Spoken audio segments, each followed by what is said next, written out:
GMGP, good morning, good people. Y'all could have been anywhere in the world, but y'all decided to wake up with us. You're sick. You're sick in the head. There's a lot of fantasy football shows out there, but I promise y'all, they not like us. Brock Bowers, you look a little quicker than fast. What does that even mean? Redraft, Dynasty, best ball, high stakes, we got you covered. And that's MVS and Justin Watson with some of the dopest tools designed to help you cancel out the noise and dominate your leagues. If there's a white wide receiver named Antoine, sign me up. Maybe it's cultural. I don't know. In season or off season, rain, sleet, hail, and snow, comma, semicolon, period, next sentence, to bring you the most actionable and entertaining content on YouTube. You don't go buy the dip on the Titanic. Quarterback that you love, D-Bro. One of the best values in fantasy football. Prop bets with my man JRich. Is that yes? Let's go! So wipe the crust out of your eye, get you a cup of coffee. It's time to wake y'all asses up with Ray and Jay in the morning. My God. How good is he? How good is he? Let's get it, baby. GMGP. Good morning, good people. It is Monday, August 26th. JRich, give me some air horns. 2024, baby, let's go. Let's get it. DD Fantasy Football is in the building. Destination Devi is gone, but we are excited. It has been a long, exhausting, tiring spring, summer process, working with these people, working with those people, trying to get stuff in place. But we here, baby. We live. DD Fantasy Football in the goddamn building, man. I am excited. Everybody in the building, man. Ty DeClaire, Cole World, Ricardo, Rico Stone, Big T, Wyatt Wallace, Jimbo, Richie. Yes, new intro, new logo, new brand, same heat, same gas. We just doing it bigger and better for the 2024 season. Welcome in.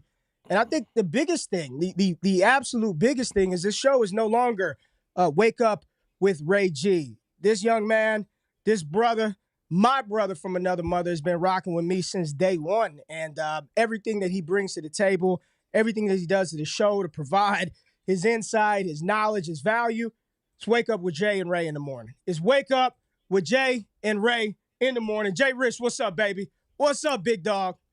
What's up, man? How you doing? I am doing very well. excited. I hope you all loved the new intro. I'm already getting requests for clips to put in the intro, even though I just remade it. But I hope you guys all love it. I hope you guys are loving the new logo, the new swag, the new everything.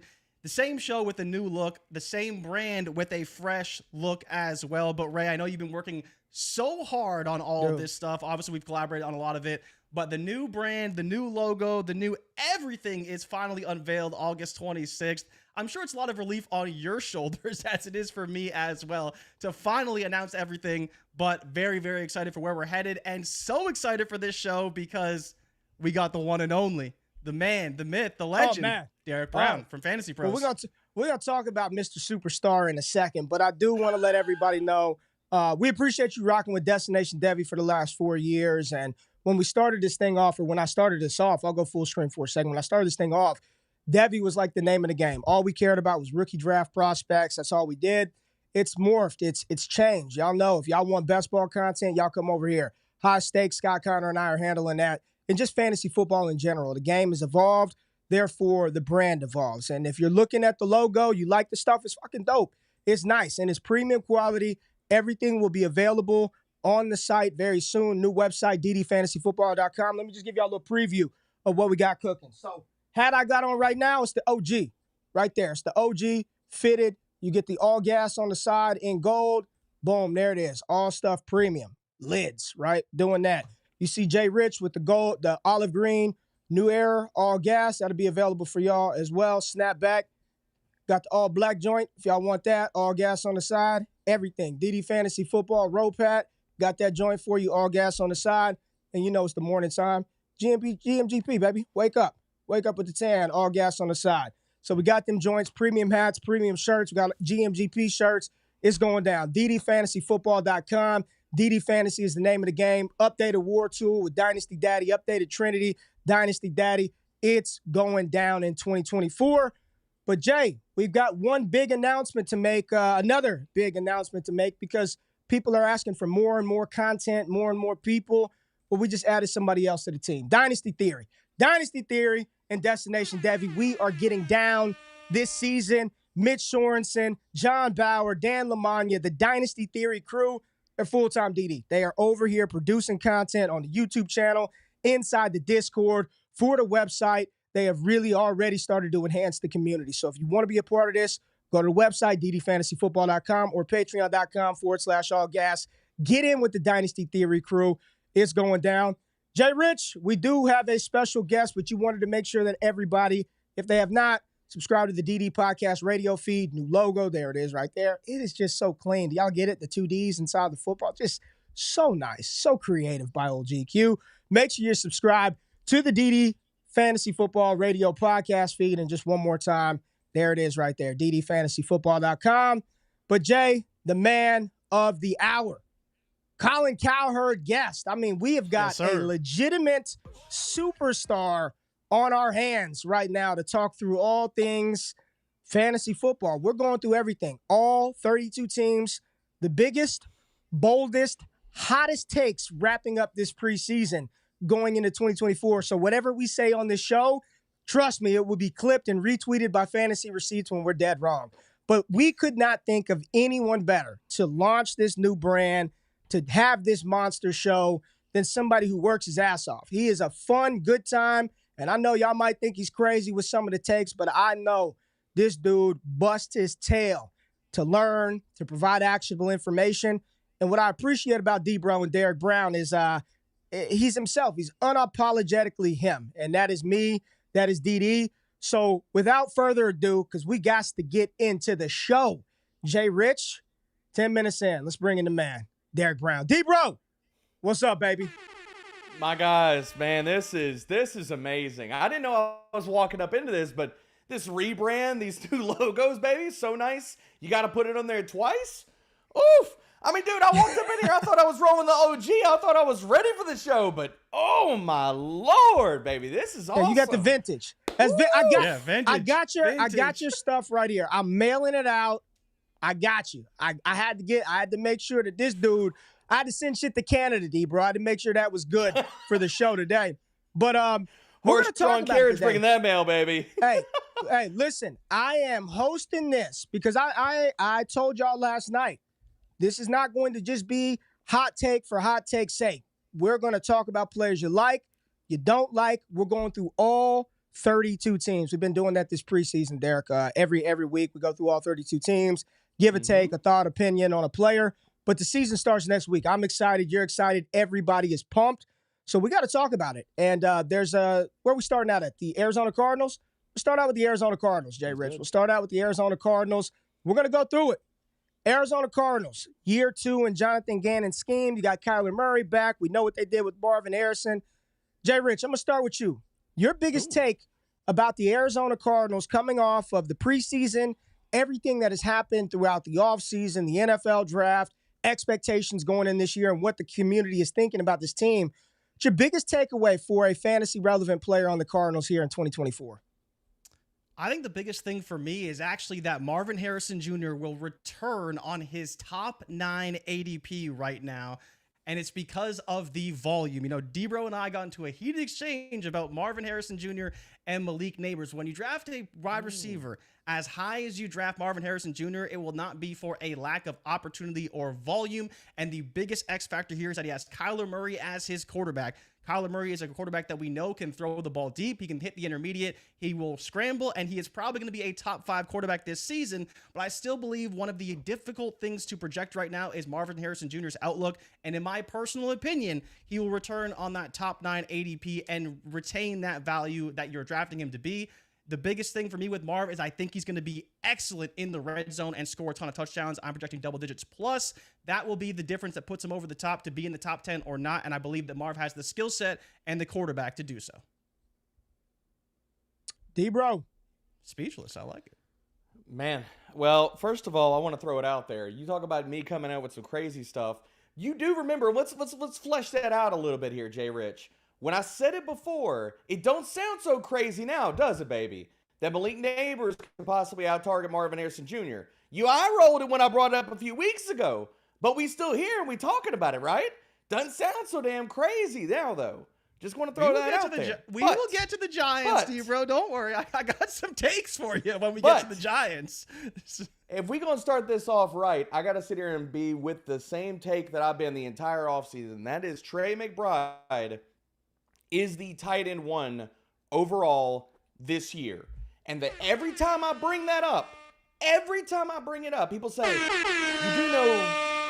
you do know Marvin Harrison Jr. is there, right? And I'm like, you do know that they're going to throw 555 times, and unless you think that dude's getting 400 targets, I don't give a shit. Like, Trey McBride is going to earn a 26% target share. He's going to get 140 targets in this offense, and he's going to be the tight end 1 overall this year.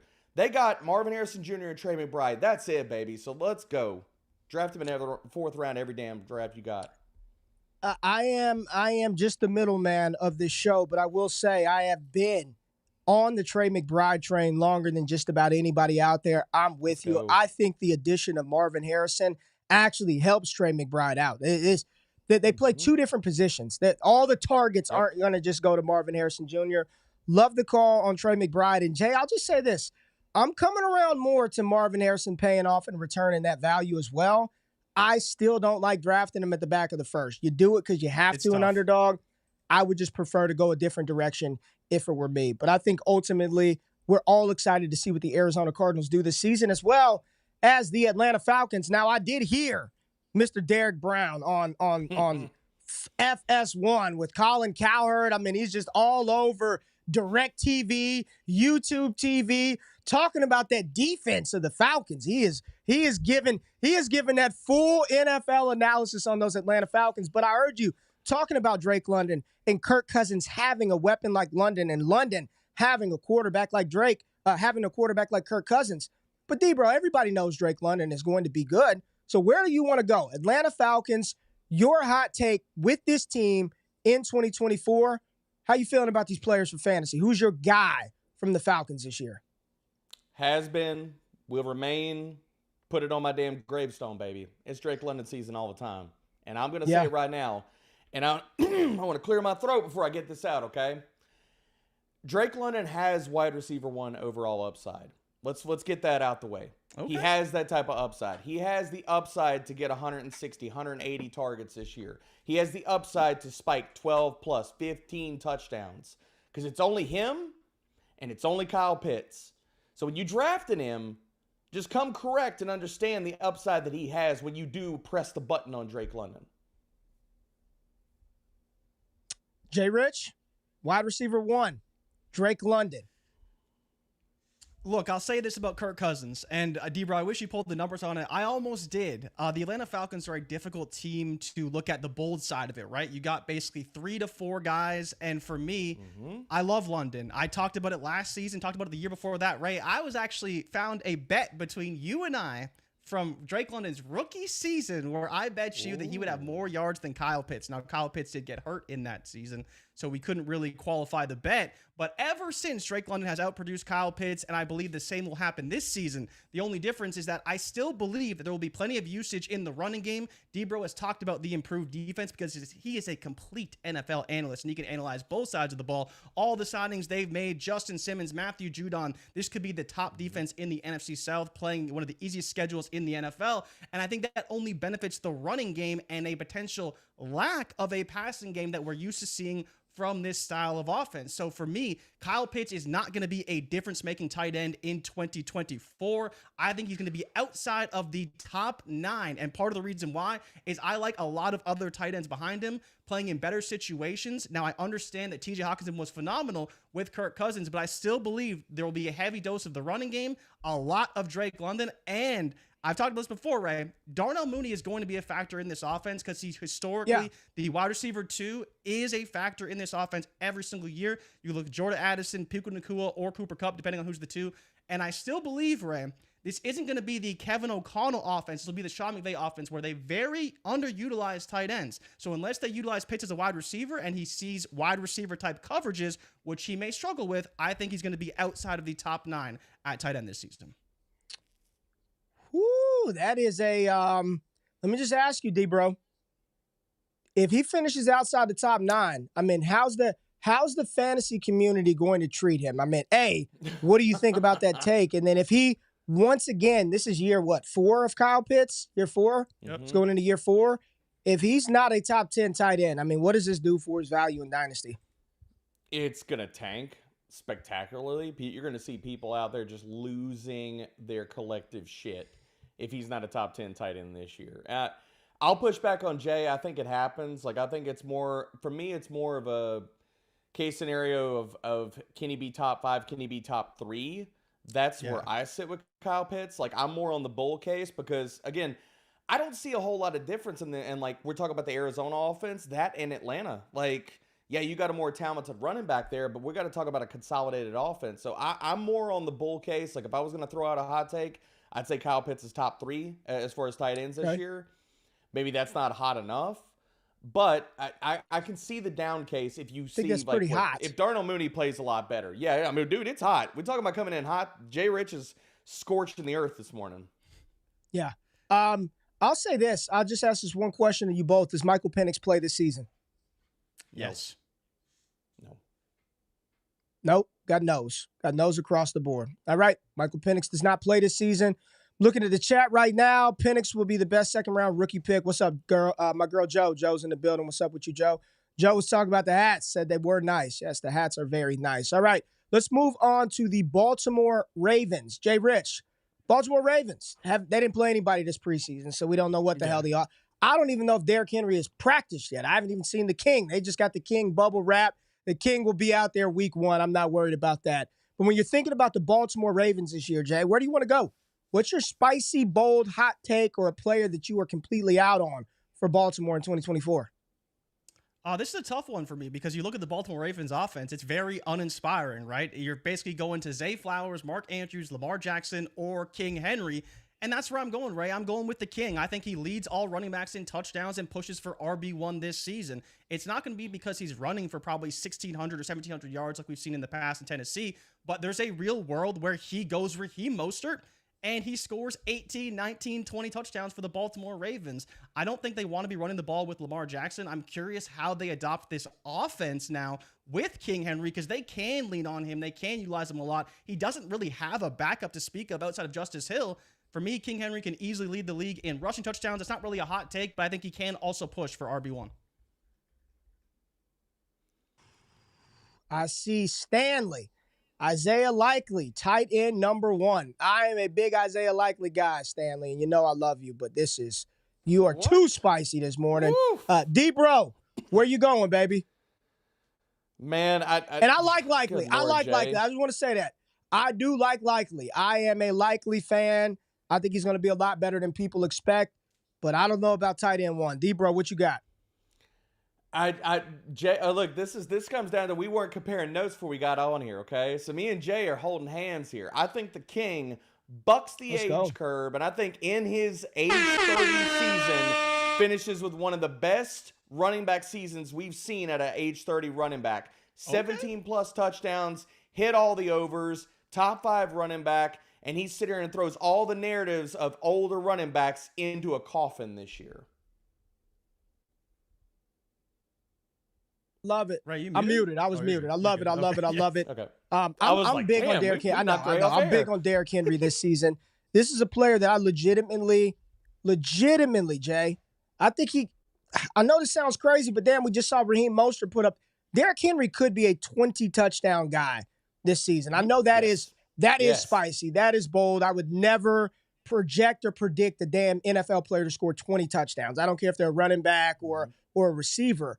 But in this offense, when you get to the red zone, the only real big body target that they have is Mark Andrews, Isaiah Likely. It could be a heavy dose of Derrick Henry once they get inside the 2 or 3 yard line. So I love the take from both of you guys with Baltimore. Let's move on and talk about the Buffalo Bills. Stay in the AFC, move to the AFC East.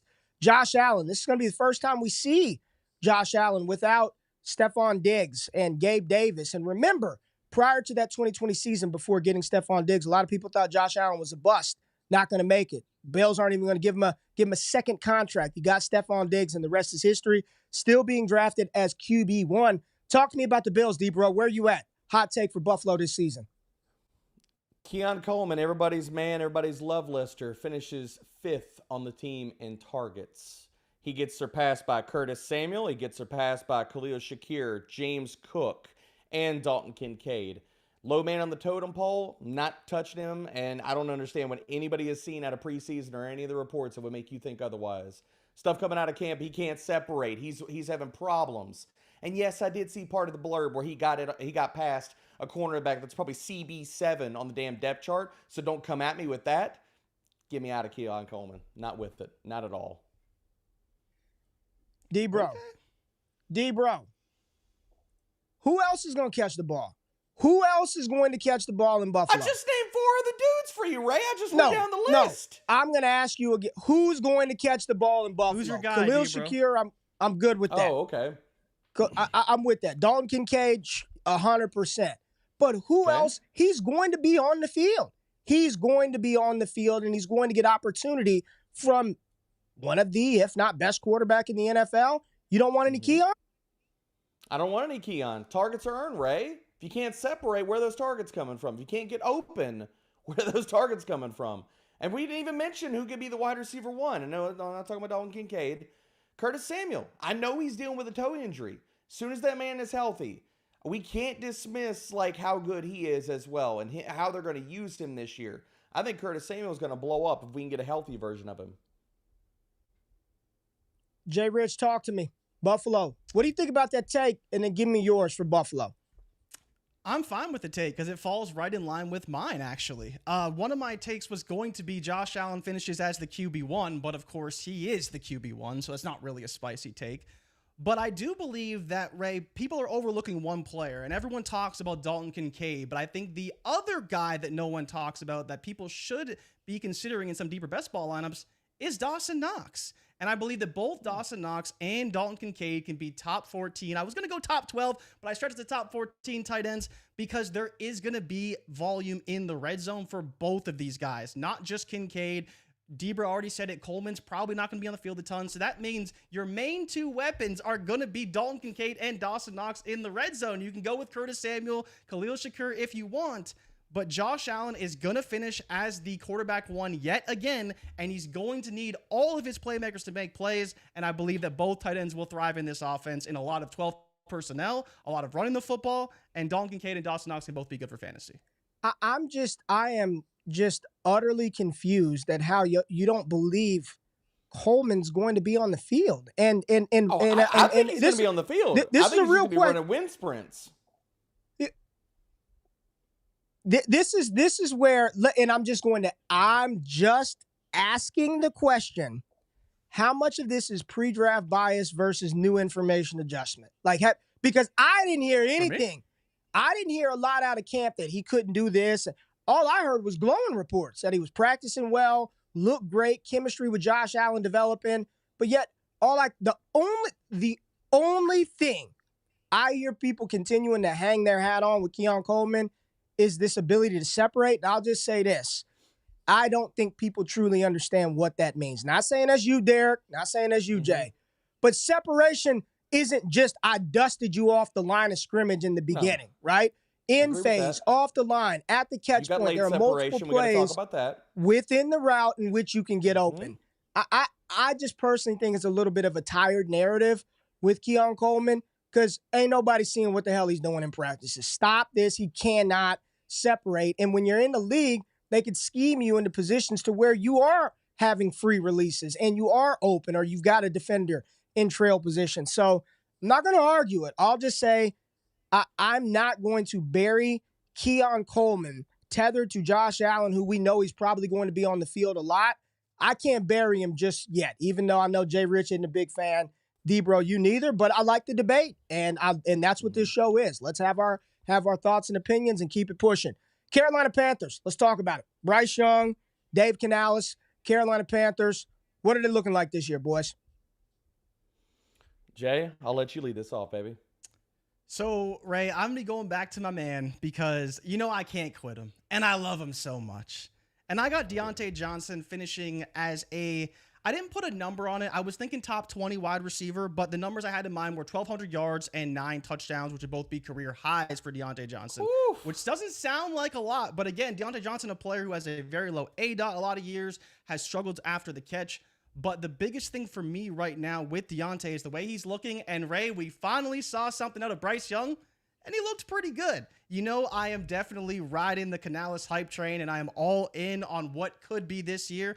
I'm not so sure about Bryce Young. He did look great in his preseason debut, but I am in on Diontae Johnson finishing above his ADP. 1,200 yards, 9 to 10 touchdowns for me is what I'm projecting him for, and I think he could break out even past what he did in his highs in Pittsburgh. So that's where I'm going with my hot take. I think Diontae Johnson will be a difference maker for fantasy and a great value pick right now in drafts. D-Bro, talk about it, baby. All right, so I got to mention a guy that I know we haven't seen much out of him in the preseason, but the talent blew up in his final year at South Carolina. I know he's running behind Jonathan Mingo right now. Jonathan Mingo ain't it. He ain't never going to be it. I'm sorry to tell anybody that believed in Mingo that was all drooling over the testing stuff. But I'm telling you right now, if it ain't going to be Diontae Johnson, it's going to be Xavier Legette carrying people to championships down the stretch run. You want to talk about a guy like, and I know people got worries about that prospect profile. I get it. I wasn't huge on it either, but when you watch the film, going down there in Senior Bowl, I had to give the guy respect on the last few days. He did not look good on day 1, but day 2, day 3 of Senior Bowl practice, he was dusting people. Xavier Legette's going to break out in the second half of the season, and he's going to be carrying people to championships. I firmly believe that. He's got the profile that if he hits, it ain't going to be a mild hit. If he hits, it's going to be awesome. And I think he does have the talent to do it. I love the call on Xavier Legette. He is not Jonathan Mingo, and I see Joe and Jimbo, some old Big John Mingo talk in this chat. If you know, you know, Big John Mingo. But I'm with you. I think Xavier Legette, in the way that he was performing early in training camp, all the buzz, all the hype, all the enthusiasm was like, this is a guy that Bryce Young needed. I'm excited to see him. I'll say this, D-Bro. I'm going to be patient, though. I don't expect him to come out the gate firing, right? I think we'll see some splash plays, but I'm not expecting him to Puka Nacua it. But what you said was key. By the end of the season, I do think he is going to assert himself as I'm not going to say he's going to be better than Diontae out the gate. I'm not going to say that. No. But he's going to be damn good. And I'm with you. I think the way that he wins and how Canales is going to deploy him, I like both of these takes. Big Diontae Johnson fan. And y'all know we love us some Xavier Legette over here on Wake Up. All right, big boys. The Chicago Bears. I mean, my goodness. I don't know if it can be a positive spin. Can we find some anti-Bears takes? I don't know. But, man, I'm just excited for Caleb Williams. D-Bro, I know he wasn't your QB1 in this class, and you had your reasonings for that. And J.J. McCarthy looked phenomenal prior to going down. Unfortunately, we'll talk about that. But Caleb Williams, the Chicago Bears, this new offense, what's your hot take for Chicago going into 2024? Cool. DeAndre Swift is going to be this year's Miles Sanders. I hate to tell people it's going to be bad. Let's go. It's going to be rough. No. I like that. It's going to be rough. I like that. No. People saying follow the money. You going to follow the money all the way up to the plane train. Punch that ticket, baby. I hate to say it, but D-Bro, I like it. No. It's rough, man. Look. Talk about it. Sorry. Why would you say that? I hate to tell people. DeAndre Swift has never been the player that people want him to be. Even last year, you put him on the Philadelphia Eagles offense, he's running behind a top 3 offensive line. That ain't the case this year, man. You look at DeAndre Swift last year. People drafted him right now. They hold on to him in Dynasty. They drafted him in redraft right now. My RB2, let's go. Dude, DeAndre Swift wasn't an RB2 last year. You take those 2 monster games out that he had, the 2 really good games, the only 2 games that he was awesome last year, you take those out, you're talking about RB25 and fantasy points per game last year. Efficiency metrics, they out the window. They gone. They're not there either. You want to, okay, we want to check downs from Caleb Williams. Does anybody see him in the preseason running circles and then launching it down the field or running? Where do you think those check downs are coming from, baby? Did you watch the Chicago Bears use their running backs last year? Do you think that Khalil Herbert's not going to be involved? Roshan Johnson's not going to be involved. Because Eberflus and that coaching staff said what to tell you that? No. That hype's dead, man. Get off of DeAndre Swift. I don't like it, JRich. I don't like it. Really? Because I am in on Swift, but as he's talking, especially when he said the check down, like I'm like, I even said Caleb ain't checking shit down. He ain't checking it down, man. Unless it's a called screen. If it's a called screen, he'll throw it to the screenplay, but he ain't checking it down. No, he's looking to push the ball down. He's running around doing Uncle Rico kind of shit out there. He ain't checking that down. I'm just asking you, D-Bro. You don't think that he's the best running back talent in that backfield? Just running back talent. Do you not think he's head and shoulders above her, or is it he's not that much better than those guys? They're not going to check down. Why are we drafting Swift where we are? Okay, from a receiving standpoint, he's the best guy in the backfield. Running the ball, rushing talent, hell no. Khalil Herbert's better than him all day, every day. Twice on Sundays. Better rushing talent. Easy. JRich, talk about it.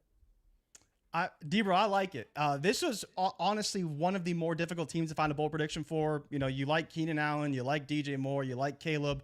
The only one, I almost went that direction, D-Bro, so I'm glad you did, because I was thinking the same thing. The biggest disappointment in this offense is going to be DeAndre Swift, if there's a disappointment. But I think the other potential disappointment, even though I think it's very, very unlikely, is Rome Odunze outscoring Keenan Allen in the second half of the season.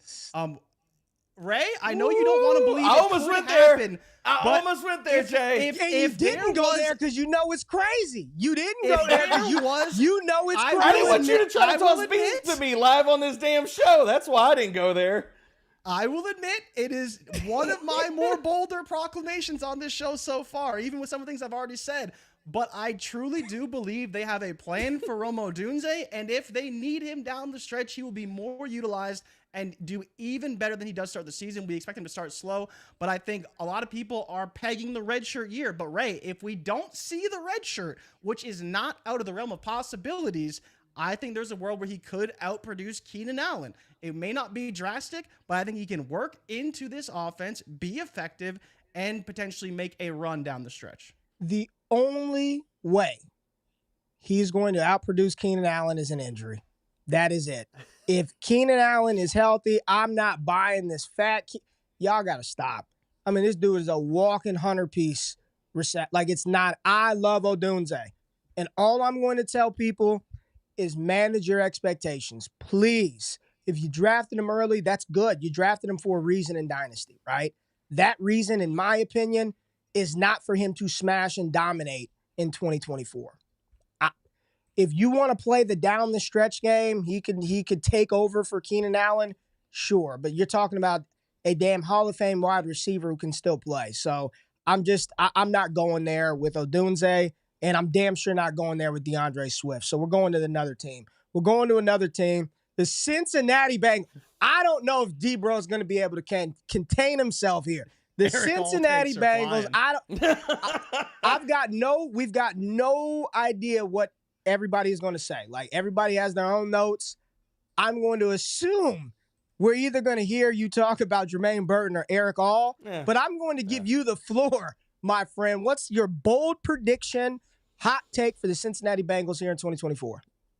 Oh, all right. So I've had to come. I know you got a lot, but I'm trying to get you in it.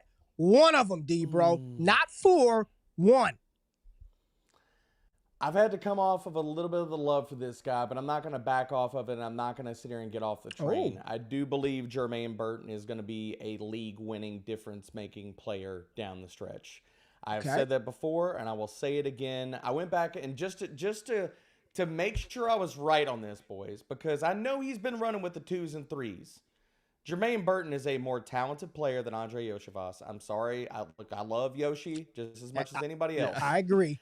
There is a wide gap as far as the talent of the player and the ability of the player. I think Jermaine Burton is going to tilt leagues. I think he is going to be a guy that is going to be in a top 24 to 36 conversation in weekly rankings from the middle of the season on. I think it's going to happen. I went back last night, boys.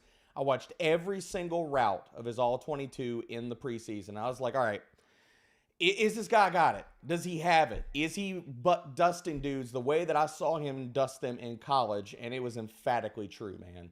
He was crushing guys. And I know it was the 2s and 3s. I get that. I get that. But route running is route running, baby. There were multiple times where he is jab stepping dudes, double moves, like where he is putting people on skis and breaking ankles, man.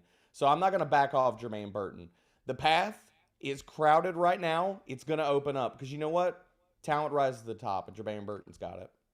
I actually think this is a good take. You are 100% right. Jermaine Burton, his talent at the receiver position, he's more talented than Yoshi Ross. I don't think that's a – Yes. I see Scott Connor in the chat, man. Shout out to Scott, Destination Dynasty, man. Shout out to Scott. He said Yoshi Ross is falling out of favor with the Cincinnati coaching staff, too. He is very locked into Cincinnati. So this might – and talking about Joe Burrow, man. Joe Burrow. Jamar Chase, we'll see what's going on with him. T. Higgins, he's going to get banged up at some point. I am more and more coming around to Jermaine Burton being a factor in fantasy as a rookie, even though he wasn't a top pick, even though he's not going to be the number 1 or maybe even number 2 option on his own offense. I want parts of good offenses and I want parts of good quarterbacks, right? Joe Burrow's one of the best in the league. Tyler Boyd was pretty damn good as the number 3 wide receiver in Cincinnati, and he is – at that stage of his career, not as explosive or dynamic as Burton. I think you might be onto something, D-Bro. Like, real talk, we might get to the end of the year, and he might not be Puka Nacua, but you could be spot on with how he impacts our rosters at the end. JRich, what you got, man? Go ahead, D-Bro. Go ahead. Finish up. Say what you're going to say. No, go ahead. I just want to throw it out there for people because I know not everybody dives into the film like we do. He looks so damn good, man. That all-22 said everything you needed to say. And it wasn't just that, okay, is he winning by speed? He was winning by route nuance. He was beating man coverage. He was winning downfield. He was winning in contested situations. You talked about separation earlier, Ray, and that's something I wanted to bring up with Jermaine Burton. Not only was he separating early in routes, dude, he was so damn good this preseason late in routes. Late. Whether it was go balls, whether it was late separation at the catch point. Dude, he has a rep, and I can't remember if it was versus the Bucs or the Colts, where he caught a back shoulder, and I just, like, last night I paused and I was like, oh, shit, oh, man, I got to take a moment, man. This is, damn. Like, just made that corner look like he was a fool, man. Anyway, go ahead, sir. Jay. I'm going to sit here and enjoy this. You're Jermaine in on Burton. You said we're going to get to a point where he's inside that top 36, potentially top 24 weekly rankings, week in and week out. I love it, D-Bro. JRich, talk to me. So I think it's funny that D-Bro brought up a wide receiver who could emerge, but Ray, for some reason, no one wants a wide receiver who's actually going to be on the field and producing for us, and that is none other than T. Higgins. For years and years, people have pegged T. Higgins as a guy who was overrated, overdrafted, and in my opinion, finally, all of that is going to come to a headway. T. Higgins needs to be the number 1 in this offense early in the season while Jamar Chase works his way back. And there is still potential for Jamar Chase to hold out. I don't think it's going to happen, but I'm expecting T. Higgins in a contract year when he wants to get paid to not be on the sidelines with ailments, to be playing through these injuries, and to dominate on this Cincinnati Bengals roster. It may be the last year we see Chase and Higgins on the same team. And I think Burrow's going to take full advantage.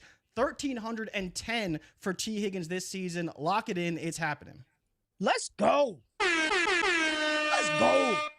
Hey, we're going to get – I think we're going to get the best version of T. Higgins this year. We're going to get Super T, smash, go get a big deal, and then he'll be Deontay Johnson after that. But I'm with you. I am after that, but this is the season, I think, for T. I am in on both of these takes. I like the Burton call, and I like T. Higgins. So – nothing really for me to say, and interesting to see that Cincinnati named Chase Brown the lead back. Let's talk about those Cleveland Browns. Yes, Cleveland will make another year of Deshaun Watson excuses as to why he's not good another season, or he doesn't finish or doesn't return the value. To be fair, when Watson was playing his fantasy finishes, he was pretty good as a quarterback when he was on the field. We just need him to play. We need that shoulder to be okay. We need Cleveland to be all right offensively. But talk about those Browns. Nick Chubb, it was announced this morning, he's going to start out on the PUP list, so he's not going to be on the field, and hopefully that's not a big shock to you all. I know they were pumping up his recovery. I did not expect him to play early. But what are your thoughts on Cleveland? JRich, let's start with you. What's your hot take, bold prediction for the Cleveland Browns 2024? Well, I hope I don't take D-Bros because I feel like there's only one really easy bold prediction here, and it is David Njoku as a top 6, top 5 tight end this season. Oh. Last year, Ray, 123 targets, 81 receptions, 882 yards, and 6 touchdowns. I think he can surpass that this season. When you talk about a top 6 tight end, you have to be in that 5-6 touchdown range at 850 yards that we've seen historically, and I think Njoku can do that yet again. I know they brought in Jerry Jeudy, but Ray, how many years in a row are we going to talk about Jerry Jeudy being a fantasy viable asset? The biggest problem for me with this offense is Deshaun Watson. I don't know what he's going to be. I don't know how successful he's going to be. He's a fine value, but I think the only guy that you could say could absolutely surpass where he's valued and what he could do is David Njoku. When you look at sportsbook projections and where he's potentially his range of outcomes lie, it is on the higher end than he's currently being drafted. And I do believe he has top 6, even top 5 upside if he gets the touchdowns. D-Bro. I can tell you where Deshaun Watson's going to be, Jay. I can tell you exactly where he's going to be. He's going to be sitting on the bench down the stretch, man. Jameis Winston's going to be the starting quarterback. Deshaun Watson is going to lose his job by the middle of the season. Go ahead. Ray's walking off, just like Deshaun Watson's going to do during the season, baby. What? Don't see it, man. Dude. Deshaun God. was bad last year. He was bad. Good for us in fantasy. Deshaun was good in fantasy because of the rushing. You look at every other metric about as a passer, throwing catchable balls, being on target, highly accurate throws. Deshaun Watson was amongst the worst quarterbacks in the NFL last year. Dude's already dealing with a sore arm. Does anybody feel inspired by Deshaun Watson in the huddle? You see Jameis Winston out there telling people to sit here and crush W's, baby, in the preseason, delivering informative and inspiring messages to that team. They're going to sit here and go away from Deshaun Watson because he was objectively bad last year. He's got support in this chat. Dude, what about him has been good since he left Houston? Nothing. He was good in fantasy because he ran. That's it. As a passer, he is terrible now. He is not good. He is not good. We know this. He is not good. Bro. I didn't want to go that far, but I like it. But listen. He's got support in the chat. There are a lot of people saying 100%. I'm not in on him. Yeah, like fire take. Let's go. Bam. I'll just say this. I am too, because he is one of my highest rostered QB2s and underdog. Because just the ADP, Deshaun Watson's a value. Yeah. I'm looking at some of them teams where the QB1 was already shaky and Watson is the 2. And I'm like, I hope this shoulder thing isn't a real issue. You know, somebody said in the chat, shit, I got my money. Guaranteed. Shoulder sore. It seems like it, right? He got the money. Who cares about football at this point? I'm not going to accuse any football player of dogging it to that. I'm not going to do that. But I'd be lying if I said I'm not a little bit worried about the injury. But I'm not. If he loses his job, it's over. If he loses the job over poor QB play, it's over. That is a freaking take, and it's a hell of a take before we get into my squad. Oh, boy. Dallas Cowboys. The Dallas Cowboys, who have this preseason, they have pumped us up. And Trey Lance is going to be the future some way, somehow. And Trey Lance, he is running long touchdowns. He is very fast. He is an athletic quarterback. Rushing leader in bold preseason, prediction. right? Dallas Cowboys. Who we starting with? JRich, do you have one for the Dallas Cowboys 2024 season? Who Deron Bland is hurt. Yep. Trayvon Diggs is a little banged up. Ain't all the way 100% yet. I don't know, man. I've got a bold prediction, but JRich, you go. Can I go the top 10 pick bold prediction? No, I'm not going to do that. I was thinking it, man. I legitimately want to say it, and I wouldn't even be mad, man. But I wouldn't even be mad. I'll just say this: I don't think they're going to be very good this year. I just don't. I've been a fan for my life, and I try to look at this through an objective lens. I don't think they're going to be very good. I like some of the recent additions that the Dallas Cowboys have made for the defensive line, but Deron Bland being hurt, Diggs coming back off the ACL, the running back room is pedestrian. You don't have CeeDee Lamb in the building. I have little confidence that Cooks and Tolbert can carry the way. And Dak Prescott, he still doesn't have a contract up to this point. I mean, how motivated is he going to be when they're third in the damn division, down the stretch? I don't have high expectations for my squad this fall. And I'll just leave it at that. I don't have high expectations for that team this fall. D-Bro, what you got, man? Is it bold enough to say that the Dallas Cowboys will miss the playoffs and end up third in that division? Is that bold enough? Go with it. I don't think that's correct. I don't think they're third in the division. I think for Dallas Cowboy fans that live in La La Land, probably very bold, probably very blasphemous for you to say that. For me, I don't think it's even that bold. But talk about it. You just. I mean, dude, it's everything that you just laid out, man. Like, I think they could really, the wheels could come off of this wagon fast. Like, Dak Prescott, it's been contract issues the entire offseason. CeeDee Lamb, we don't even know if he's going to freaking play. Brandon Cooks has to prove that he's not over the hill. And last year, even down the stretch, I mean, it was touchdowns supporting anything in fantasy you wanted. I like Jalen Tolbert as a prospect, but as a rookie and stuff, what is he showing you outside of camp hype? That backfield, we have questions about. I still got the hope candle is still lit for Rico Dowdle, but you talked about the defense. Even the defense, man. Yeah. It's paper thin. Like, you've got Parsons and who else? Diggs is coming off the knee injury. Yeah. Deron Bland's out. We have a new defensive coordinator. What's it going to look like? If Mike Zimmer's not good at this thing of coordinating football on the defensive side anymore, I mean, this is easily a team we could be talking about. Are they a 7-win team? At what point, at some point, if CeeDee Lamb doesn't show up, if he holds out, let's throw that out there. If he holds out into the season, and as soon as I'm saying this shit, he's going to sign a contract in the next 30 seconds. But if he holds out into the season, what does this offense look like if CeeDee Lamb is not carrying it, man? I've had questions and concerns. Like, Dak Prescott has not been a top 12 quarterback in my fantasy ranks. Can't be. Has not. There is too much volatility and concern about this, man. So, bold or not, I got to go with the right take. Cowboys are not going to be in the playoffs. I don't really have a retort. I really do not have a retort. That is my squad for life. I will always have hidden optimism, and there is reports that their two top picks are looking phenomenal. Cooper Beebe and Tyler Guyton, and I guess they'll solidify that offensive front for the new quarterback that will be playing for the Dallas Cowboys in 25.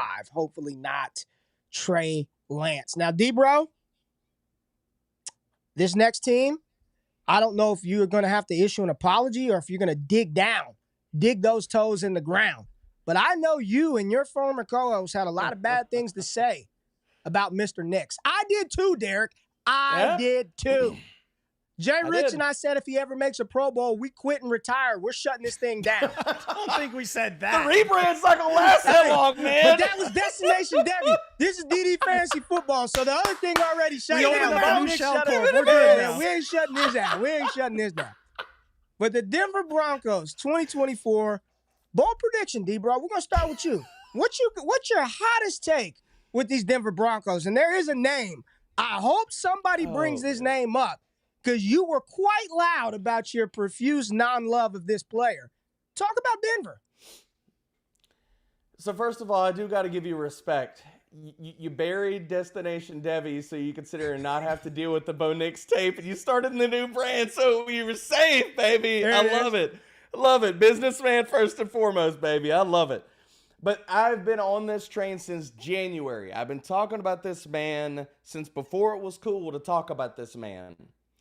Jaleel McLaughlin's going to be a top 24 running back. Said it, forget it. He's going to catch a shit ton of passes. He is going to be the passing down back.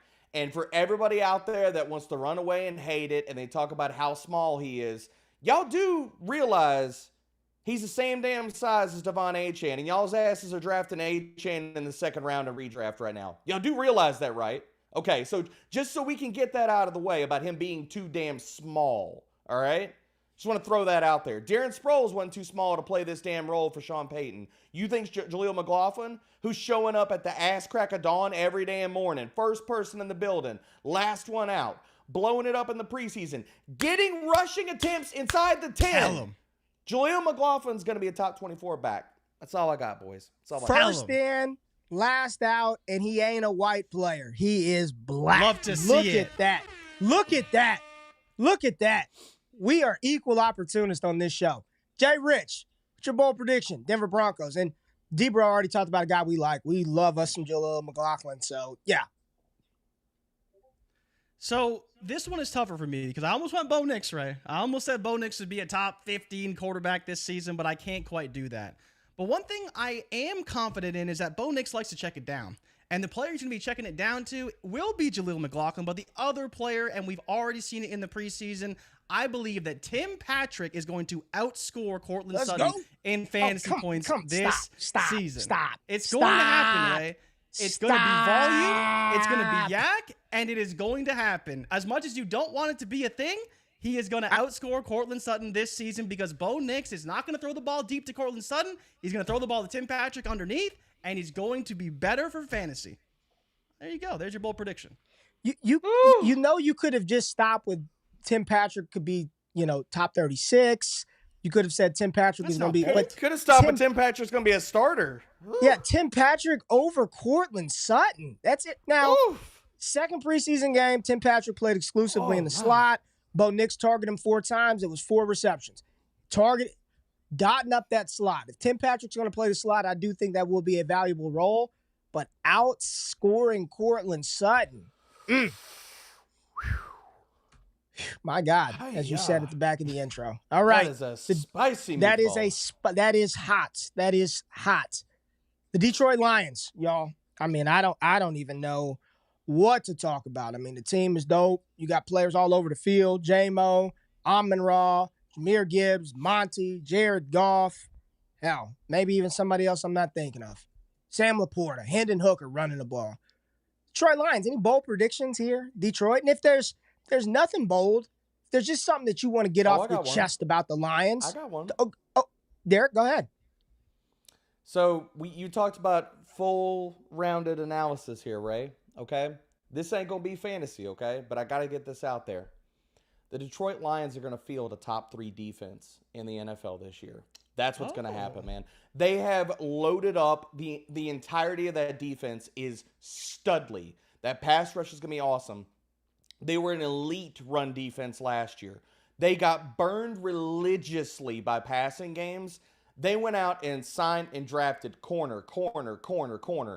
This defense is going to be legit awesome this year. I don't listen. If the defense is awesome, that's just going to provide more scoring opportunities for the offense. I am in on both running backs, just like I was last year. Give me Monty. I'm not worried about Jahmyr Gibbs' hamstring. I'm going to continue to draft him and play him and get excited with full confidence. I do think J-Mo shows something this year. What that something is, I don't know, but I think he will show enough to stay fantasy relevant. JRich, you got anything for Detroit? It's unfortunate, Ray, because people aren't going to like it. No, but Amon-Ra St. Brown was highly efficient last season. D-Bro said that the defense is going to be much better. He's drafted as wide receiver 4 right now. Wide receiver 4, ladies and gentlemen. He's not going to be the wide receiver 4. I was almost going to come on here and say he's not going to be a top 10 wide receiver because he's not going to get enough yards and touchdowns, but I will leave it to top 6 because I believe there's a talented wide receivers behind him, an A.J. Brown, and we will get into some others as well. I believe Amon-Ra was too efficient last season, and he will be less efficient this year. You talked about Sam Laporta getting better, J-Mo getting better. I believe there's more pass catchers and weapons that can complement the offense to where Amon-Ra won't have to do as much this season.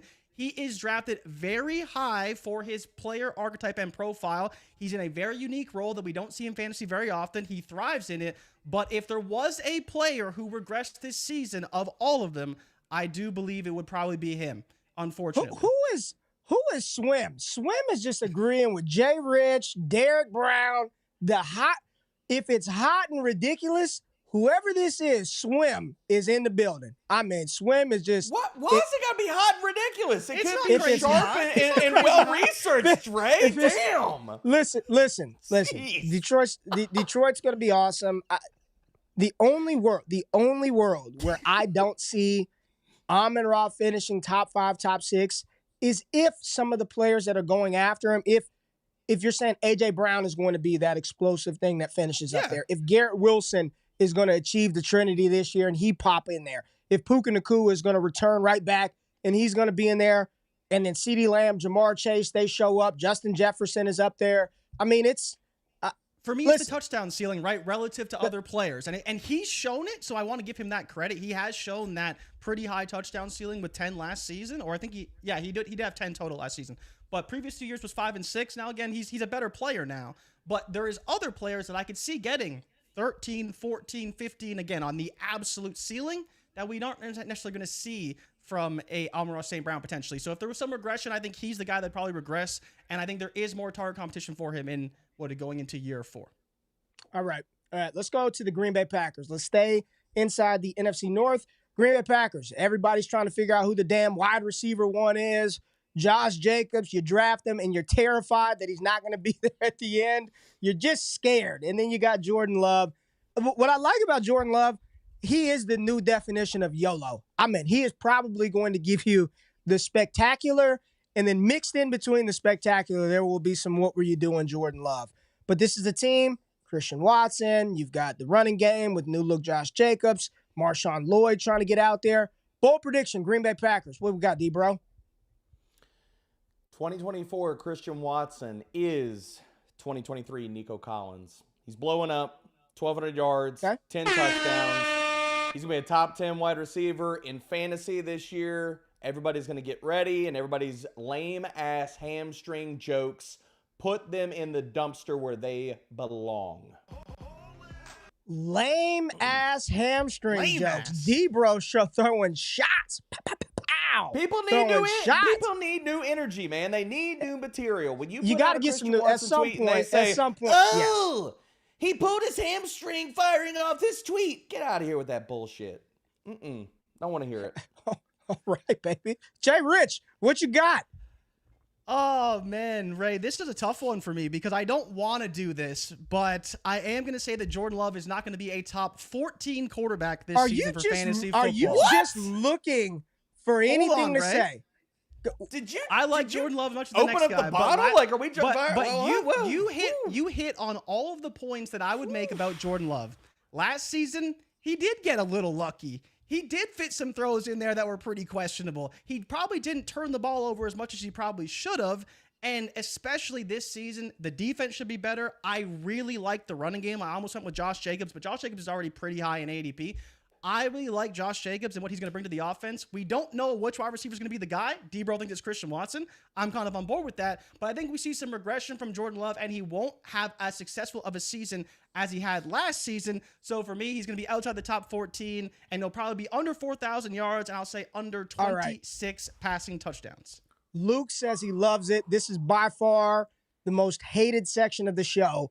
Nobody likes these takes. Nobody likes Christian Watson. And people really don't like the fact that JRich is saying Jordan Love is going to. All I'm going to say is this. This is my defense to my co-host for today.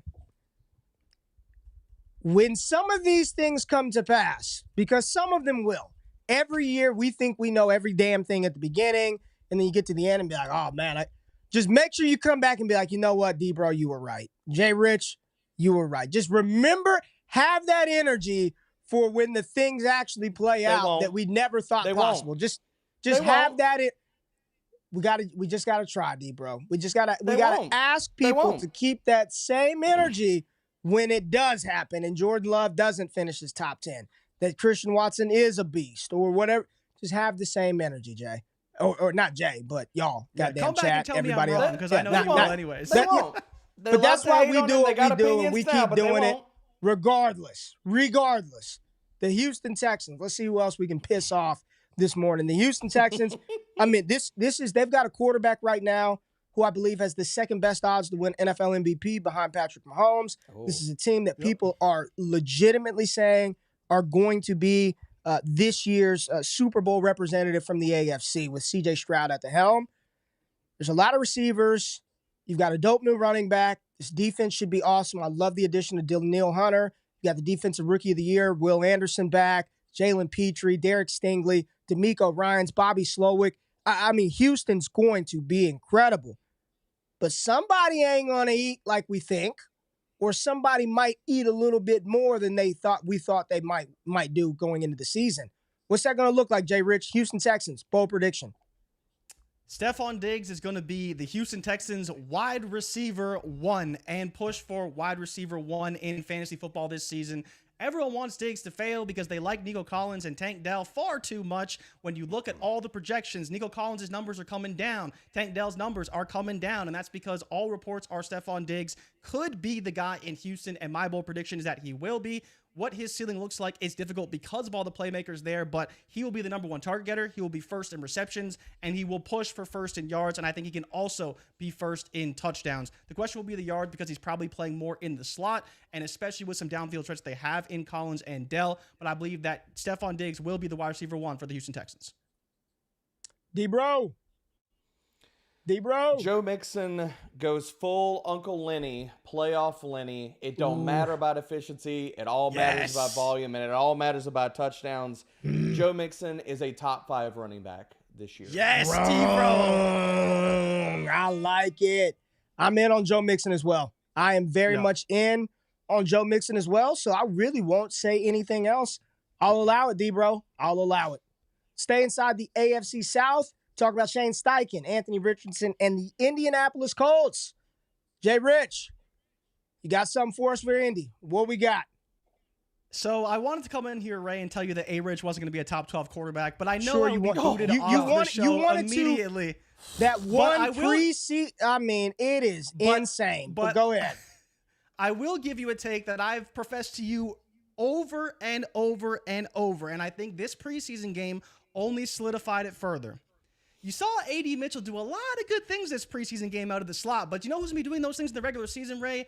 It is going to be Joshua Downs. I think he builds off of a fantastic rookie season, and I have him outscoring A.D. Mitchell, which doesn't feel like a lot, but I feel like a lot of people are not drafting Josh Downs where they should, and he can be a difference maker for fantasy.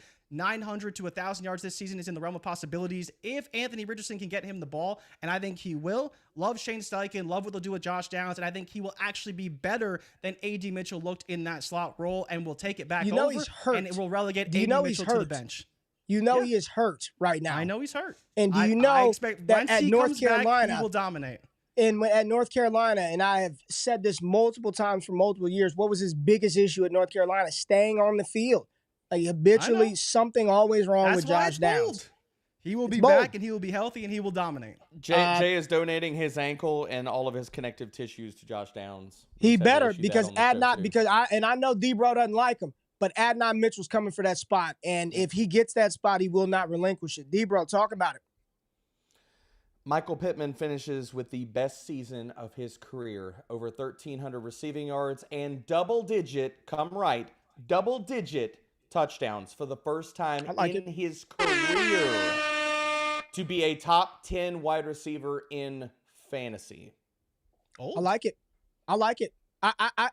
I'll say that's bold, but not crazy. I think this is. It's not crazy. Michael Pittman should hit that. Right?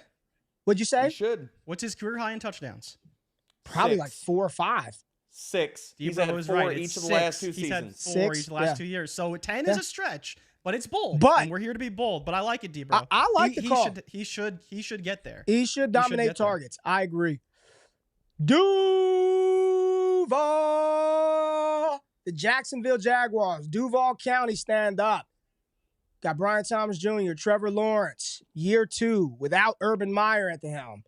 What we looking like? Jacksonville, T-Law, Brian Thomas Jr., Travis Etienne. What do you think? Bold take, hot prediction for the Jacksonville Jaguars 2024. D-Bro, what we got? T-Law is going to be in the conversation for MVP this year. Oh, he is going to turn in a career best season. He is going to be a top 5 to 7 fantasy quarterback. He is going to throw for 40 touchdowns. He is going the hell off this year. Trevor Golden One Lawrence. This is bold. But this is, again, Debra, why are you so just what about this offense? You got Gabe Davis, Brian Thomas, Travis Etienne. Mm-hmm. They've invested up front. This is another year in the system. Mm-hmm. Trevor Lawrence provides you that people don't look at his little rushing floor. He's giving you 300-400 on the ground, multiple touchdowns every year. Why are you so bullish on Trevor Lawrence and the Jags this year? They tried to go pace up and pass happy last year. They tried to do it, man. They just did not have the weapons. And I look, we could talk about Calvin Ridley and the usage all we want to. All this team did the entire offseason was put weapons around Lawrence and put him in a spot to succeed. They have guys that can play roles and be awesome at them. Whether you want to talk about Gabe or Brian Thomas Jr. stretching the field, you want to talk about Evan Ingram operating underneath, Christian Kirk operating underneath, Travis Etienne getting that slot usage, that out wide usage, being multiple in this offense. Down the stretch last year, I think it was after week 11 or week 12, this team was top 8 in not only neutral passing rate, but red zone passing rate. So the things we want you to run a shit ton of plays. Done. We want you to throw touchdowns. Done. We want the best season out of your career. If he can stay healthy, this ain't even bold, dude. Why is it such a crazy take? Why is it crazy when he's got Kirk, Brian Thomas, Gabe Davis, Evan Ingram on the outside, and then if you want to go the ancillary targets, you got a little Parker Washington you can throw in. You've got a running game. You've got a solid offensive line, and you got a dope offensive line in Doug Peterson. This is a bold one. It's a bold call. He's outside the top 15 QBs in fantasy right now, right? I don't think it's crazy. I think it is bold. But I don't think you're crazy. If we look up and Trevor Lawrence is that, there'll be a lot of people owing old Derek Brown an apology. JRich, did you give a bold prediction from this team? Do you have any thoughts about the Jags? Well, what did you say? I don't even know what you said. I wasn't given a turn. You're supposed to be hosting the show and giving my turn, and you didn't my do bad. that. Go but ahead. Since I'm now given my turn and given the floor, I will double down with Debro's take, and I think that Brian Thomas Jr. leads the Jacksonville Jaguars in receiving, and in my opinion, Ray, can push for rookie wide receiver 1 in terms of yards. I don't think he's going to get there with the touchdowns and the fantasy points, but I think in terms of yardage, he can be very close to what we expect. I was going to say top 1, but I think it'll be probably closer to top 2. But Brian Thomas Jr. could lead this team in receiving. I think he is dominant. I think he is dynamic. I think he is exactly what Trevor Lawrence needs. He is going to be everything people think Gabe Davis could be if he actually hits. A downfield threat that can get a ton of yards on limited volume. Give me Brian Thomas Jr. to have a phenomenal breakout season for the Jags. And in my opinion, has every opportunity to lead them in receiving and push for rookie wide receiver 1 behind Marv. We got to frame this and get right. That man said he could out yardage Marvin Harrison Jr. and Malik Neighbors. I just want to frame this correctly. I know that, but I just want to frame this correctly so people know. Especially over Neighbors. I mean, that's I'm a big BTJ fan. I think his downfield ability is going to prove very fruitful for Jacksonville, for Trevor Lawrence. A lot. And they've got really good complementary options for T-Law. You've got Evan Ingram that can command short, intermediate, or deep. You've got Gabe Davis that can play down the field, above the rim. Brian Thomas Jr., young and explosive. Christian Kirk is going to run and operate out of the slot. Like, things are set up for him to be successful. We'll see how Trevor capitalizes on it. But I like that bold call by Debro. Kansas City Chiefs, let's talk about them. Red Kingdom, Patrick Mahomes, Travis Kelce, Xavier Worthy, and all the jams he gets at the line of scrimmage, right? Getting jammed, just all jam sandwich. Kansas City Chiefs, JRich, bold prediction for the Chiefs in 2024. Everything we've seen this preseason, which they got to play a lot, everything we're hearing about, reading in practice, training camp, Hollywood Brown being out, Kelce getting a little older, and he's got that $1 billion booty at the crib. Tell me what KC is looking like this year. What is your bold prediction? I don't think my prediction is too bold, but it is pretty bold given the standard of what we expect of rookie wide receivers. But I do believe that Xavier Worthy is going to have 1,000 yards and 8 touchdowns in his rookie season and return that value. Not super bold. He is playing with Patrick Mahomes after all, but I think a lot of people expect him to be the 2 or the 3 in the offense. If he did get 1,008, I would not be shocked at all, and I think he has every opportunity to do that this season. D-Bro, Kansas City Chiefs, what you got, baby? Isaiah Pacheco becomes only the third running back in Kansas City Chiefs history to get over 15 rushing touchdowns this season, and he finishes as a top 5 back. I am 1,000% air horns with you. I think Pacheco is one of the sneakiest running backs to finish inside that top 5 that's being drafted outside the top 10. I am with you 1,000%. Touchdown opportunities, the way that they've utilized them in the passing game. I will say this, D-Bro, can I join the train with you with the Pacheco hype? I'm going to go as far as to say, we got plenty of room in here. I am going to go as far as to say that he is going to provide what people who have drafted Chiefs running backs for a long time, what have everybody been chasing? That 2017 version of Kareem Hunt? We're about to get it without the off-the-field stuff. We are about to get it out of Isaiah Pacheco without the off-the-field stuff. I'm with you. That is a bold one, but I have been drafting him outside the top 10 and underdog, and in my mind, I am treating him like he is going to finish as a top 5 option at the position. It's bold. It's spicy, but I, damn it, am going to allow it. D-Bro, we are in sync right here, my friend. I'm with you. All aboard the Isaiah Pacheco train. All right, got to talk about my other team, the Raiders. Those Raiders. I got 2 teams, man. I get 2 teams. I have 2 teams. The Las Vegas Raiders are one of them. Gardner Minshew's the starter. We got Antonio Pierce, Devontae Adams. Probably will get disgruntled at some point in time. And Brock Bowers is dealing with an ankle injury, apparently. I read something today that it's the same ankle he had surgery on, and just fingers crossed because I drafted a lot of Brock Bowers. But talk about the Raiders. JRich, start with you. Bold prediction for LA or LV in 2024. I don't think this one's overly bold, but I don't think the Raiders are going to have a top 12 tight end period this season for fantasy football. Everyone wants it to be Bowers. Maybe some people are looking at Mayer as a potential option. But I think both these guys are going to do too little in too frequency to potentially be in that top 12 and be consistent going forward. You talk about Devontae Adams, what he could be. We know Jacoby Myers is going to be heavily involved. But I think with those two guys, they're going to be used together a lot, and I think they're going to eat too much production away from each other, and they're both going to be outside the top 12. So if you're drafting any of them to produce as a guy that you can start weekly, I think you're not going to be able to see that week over week, and both those guys fall outside the top 12, potentially even further than that if they don't get enough volume. Cody Smith said Devontae Adams is a lion by the end of the year. That'd be crazy. Oh. That's crazy. D-Bro. Good for those Alma rushers. Bold prediction, Raiders. What we got? I didn't know this team is tough, man. It's like, do you want to go with Brock Bowers? Do you want to go with the quarterback? Where do you want to go with this team? I've been here. I'm still here. I'm just going to say Zamir White is going to freaking eat. He's going to get over 350 touches. He's going to score 12-plus touchdowns. He is going to be a top 15, top 12 running back this year. There it is. Zamir White, Zeus White in Las Vegas. Now we are going to go to Los Angeles. I brought them up before Las Vegas, but we're going to Los Angeles. Talking about the Chargers, and then we'll hit on the Rams. Chargers, interesting team this year. Jim Harbaugh, Greg Roman, the foot injury. They shipped everybody off. I'm just not predicting a lot for the Chargers this year. I'm not going to be heavily invested in them for fantasy. There are some options that you definitely want. Bold prediction, I really do believe this is going to be a rebuild year for Herbert, for the offense, for the team. That's not really bold, but because of that, I'm just not overly excited about anybody.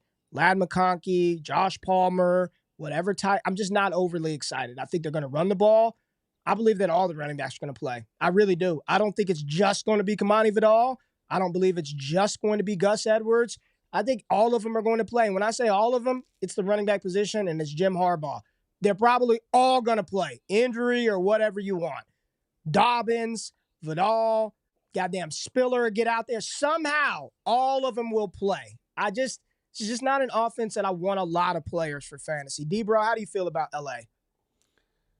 This team was tough trying to figure out anything bold or whatever. Like, I wanted to toss out, like, Kamani Vidal is going to lead them in rushing or something like that. And it's like, where do you go that's actually bold for this team? I'll stay with a guy that I think is still undervalued because we all love Ladarius McConkey. We do. But Joshua Palmer is going to finish with 1,000 receiving yards. He's going to lead this team in receiving yards this season. People don't understand the step that he took last year. I've got a bet with JRich right now We have that Josh Palmer leads them in receiving. He thinks it's going to be Ladd McConkey. Jay, final opportunity, hop off of that take. You staying on that train or no?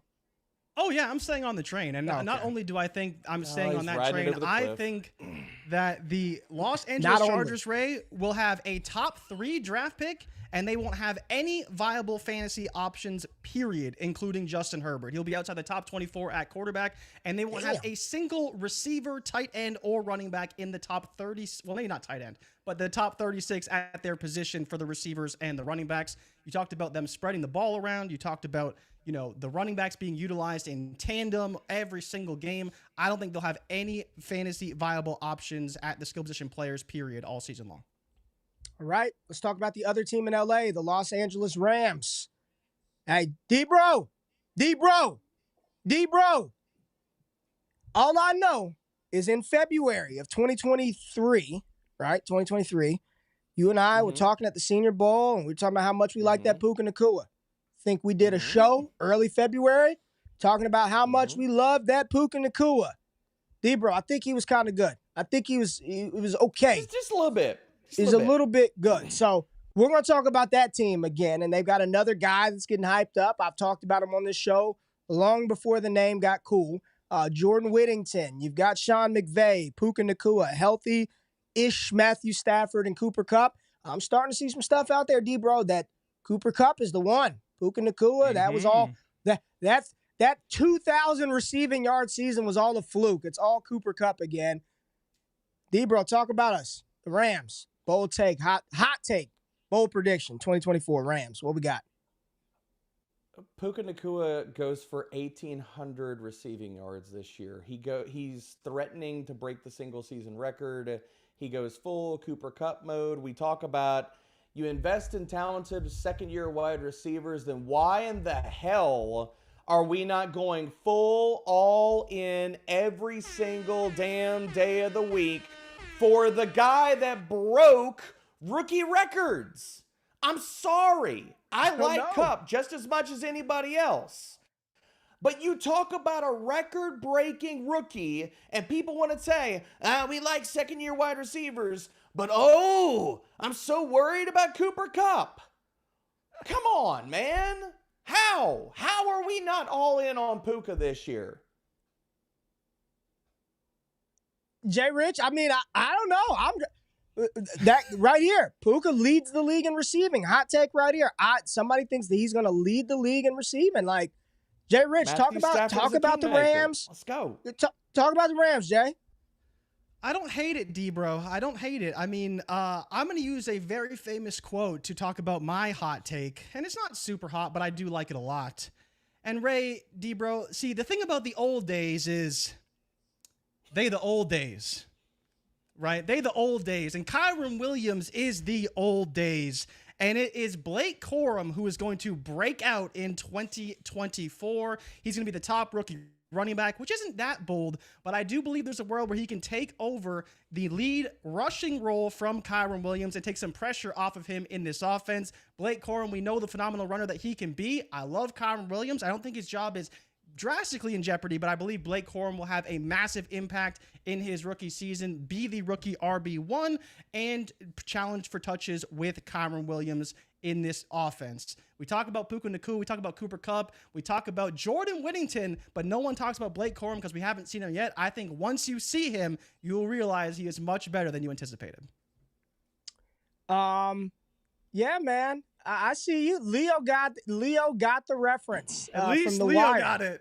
Leo got it. I was wondering if you were going to be able to land it because it was a lot of turbulence at takeoff, but you got there. Listen, both of these takes, I love me some Blake Corum. He was RB1 in this class for me. Think he lands in a perfect system. And I always say, pay attention to what the NFL teams are telling you.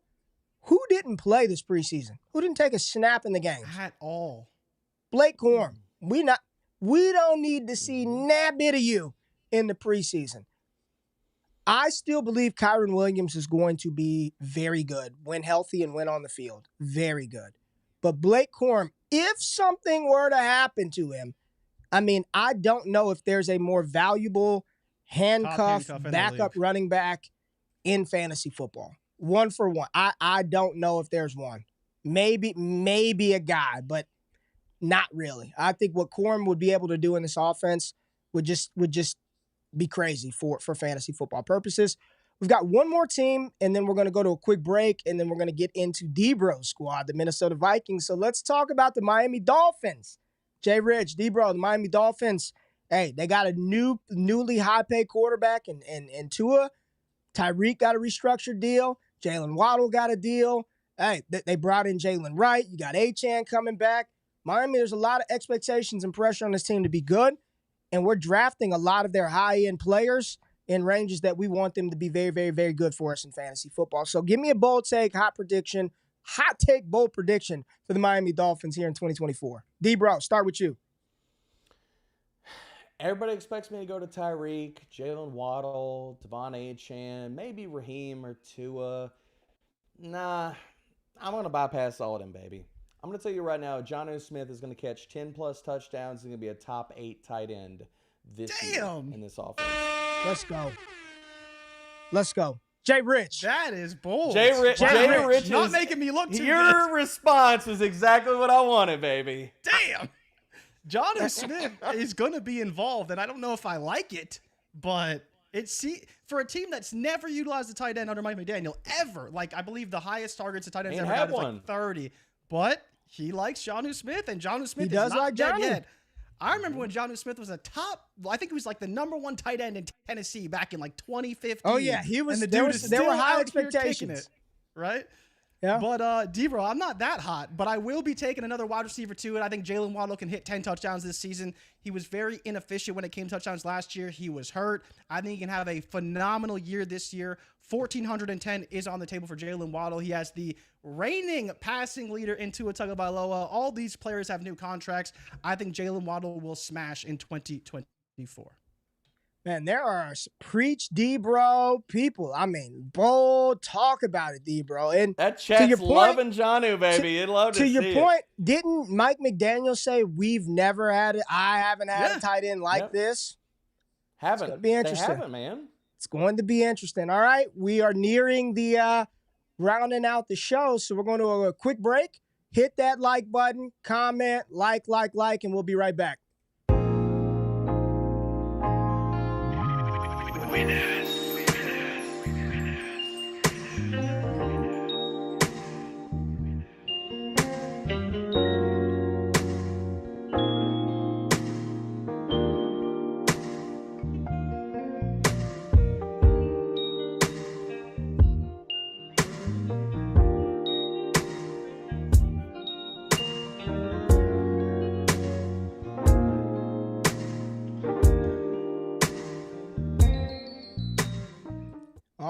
All right. Appreciate y'all running up the likes on the stream. And if you were not here at the beginning, yes, you see a new logo, you see new merch, you see new gear. It is all about DD Fantasy Football. We have changed, we've evolved, we have matured. DDFantasyFootball.com, DD Fantasy Football here on the YouTube channel. And you see the dope new logo right here. Merch will be available soon. Make sure you subscribe to the DD Radio podcast feed. There it is right there over my face. And Dynasty Theory on the squad. We got Mitch. We got Dan. We got John Bauer. They're going to be talking Dynasty Fantasy Football on DD 24/7, 365. Join the community. Join the squad. Join the All Gas Army. All right, D-Bro. This sucks, man. Because I wanted to have some fun on this show about this player, how good he would be. Minnesota Vikings rookie quarterback J.J. McCarthy, done for the season. Knee injury, not going to be a long-term thing. Just got to wait a little bit. Be patient. But looking at this team now, Sam Darnold takes over. You still have Justin Jefferson. Running game. Got Ty Chandler, Aaron Jones, Jordan Addison. We'll see. Probably doesn't get suspended either. What's your bold take? Bold take. Hot take. Bold prediction. All that stuff for the Vikings here in 2024, D-Bro. And if you want to speak on McCarthy quickly, like I think this would be a good spot for you to just talk about what you do with them. Just your feelings about how you treat that player in fantasy. Mm-hmm. trade for him everywhere you can in Dynasty. I think what he showed, and I know it was one preseason week for JJ, he showed everything you wanted to see out of him, man. He was composed in the pocket. He showed you rushing upside. He showed you the ability to play off script. The big thing that I was worried about with JJ, and the one thing that I saw in spades in one preseason game out of him, was the ability to layer second-level throws. He was awesome, man. So any place I ain't got J.J. McCarthy, I'm trading for him everywhere I possibly can in Dynasty. I'm telling you that you're going to have to wait for it, but that payoff's going to be real, dude. He's going to be awesome in this damn system. Absolutely awesome. But to the boldness, Justin Jefferson sets the single-season record for targets this year. He becomes only the fourth wide receiver ever in NFL history to get over 200 targets in a season, and he sets the single-season record, and he is going to be in the conversation the entire year. I'm not telling you I love Sam Darnold, but damn it, he's going to eat. Justin Jefferson is going to be in the conversation weekly and pushing to be the wide receiver 1 overall this season. I hadn't even thought about that, but I don't. Yeah. I mean, why wouldn't you throw the ball to him every damn time? Like, honestly, if I'm Sam Darnold, the plan is to get the ball to Justin Jefferson by any means necessary. Period. And I see somebody in the chat saying, didn't Ray say on the last show with Scott he was trading JJ for any first? Yeah, and I still would, even though D-Bro's saying buy him, but I play different, right? I play on the notion, and what I said in that is I'll trade him for a first today because I'll look for the production, but I will be able to get him back when people don't think he's going to recover and the new quarterbacks are coming in because this game that we play is out of sight, out of mind. Out of sight, out of mind. So there will be a point in the season where J.J. McCarthy is forgotten about, in air quotes, right? People have forgotten what he looked like. That week 1 preseason game was a long time ago, and people are going to get real excited about Jalen Milroe and Shedeur Sanders and I've done this long enough to know what's going to happen. And at that point in time, if I want J.J. McCarthy back, I'll be able to trade for him in Dynasty. People will be so excited for the new thing, and he missed the whole season, and we don't know, and I'll be able to get him. So that's just how I play. I'm not refuting anything that D-Bro's saying. Yeah, you got to wait, but I mean, he did look good. Hold up. I mean, the chat's got to bring up differences. You know we got to have all the same take, right? Like, we can't have any different thoughts at all. Like, that can't happen at all. No way. Well, let's talk about JRich's squad. JRich. Oh, you didn't give your bold take, JRich. Yeah, he's got some mighty take up in here. D-Bro hit us with 200 targets, and I'm done. There ain't nothing you finna say over out. that. It melted his head. Yeah, I'm ready. Go ahead, Jay. D-Bro, don't worry, bro. We're in lockstep. JJ's going to lead the league in receiving. No questions asked. Yes! Since coming back from the injury, he got 10 targets a game. He had 1,000 yards in 10 games. Half those games were without Kirk Cousins. Imagine what he could do with even Sam Darnold for an entire season. As bad as you think Sam Darnold is, Justin Jefferson has got it done with much worse on the field, and I do believe he will lead the league in receiving. I didn't go as far to say he'd break the receiving record, but with D-Bro's target share, you never know. So I'm all in on JJ. All in on JJ. Just to put it out there, the league... Go ahead, Jay. Sorry. I'm going to say, if you want to project, he had 100 targets last year and had 1,000 yards. So if he's getting 200 targets, you might just put up 2,000 yards if we're projecting based off last year's numbers. You had to wait to say that groundbreaking analysis right there. You had to interrupt D-Bro to get that in there, right? Go ahead, D-Bro. Now, just to put it out there, the league record for targets is Marvin Harrison in 2002 with 205. That's the number we're talking about JJ going over. Just so we're putting this real. And to Jay's point, I don't even care if it's Sam Darnold. Give me Nick freaking Mullins last year, because with Nick Mullins in those final 3 games, JJ was still on a pace for over 2,000 receiving yards. Still. Insane. More home loans. I appreciate stuff like this, man. Thank you. Such a great show, boys. Just thought I'd say that. Excellent work. Thanks, you. Fam. Thank you. More home loans. And dope logo there. All right. JRich, your squad, the New England Patriots. Drake May looked pretty good. Final preseason game, he looked pretty good. Led that scoring drive. Looked good. He's running the ball, doing all that stuff. He's got all these receivers and Ramondre. New England Patriots. Bold prediction for your squad, JRich. What we got? There's not really any bold prediction with the Patriots, unfortunately. They are one of the worst teams in football. They should vie for the number 1 overall pick. But, Ray, what I will say, if Drake May can play pretty well, I think he can contend for a top 15 dynasty quarterback slot heading into next season. That is my bold prediction. It's not super bold, but with the team and the players on the roster, he can only get so high. But I think he can contend for a top 15 spot in dynasty ranks heading into next season. Mr. Brown? Ramondre Stevenson finishes with over 1,600 total yards. Let's bump that up. Nah, that's rookie number. 1,700 I like it. Yeah, yards. Bump it up. 1,700 total yards, and he's going to be a locked-in RB1, and people are going to eat all their bad takes of last year. Ooh. Okay. All right. Let's move on to another team that should be, I think this is going to be an interesting one, actually. I was going to say not fun to talk about, but it might actually be interesting. The New Orleans Saints. Bold prediction, 2024. New Orleans Saints. JRich, let's start with you. It's a player that we got to see at the Senior Bowl that we liked a lot, right? We liked us some Spencer Rattler, got to talk to him. And he played very well in the preseason. Give us a bold take. Bold take.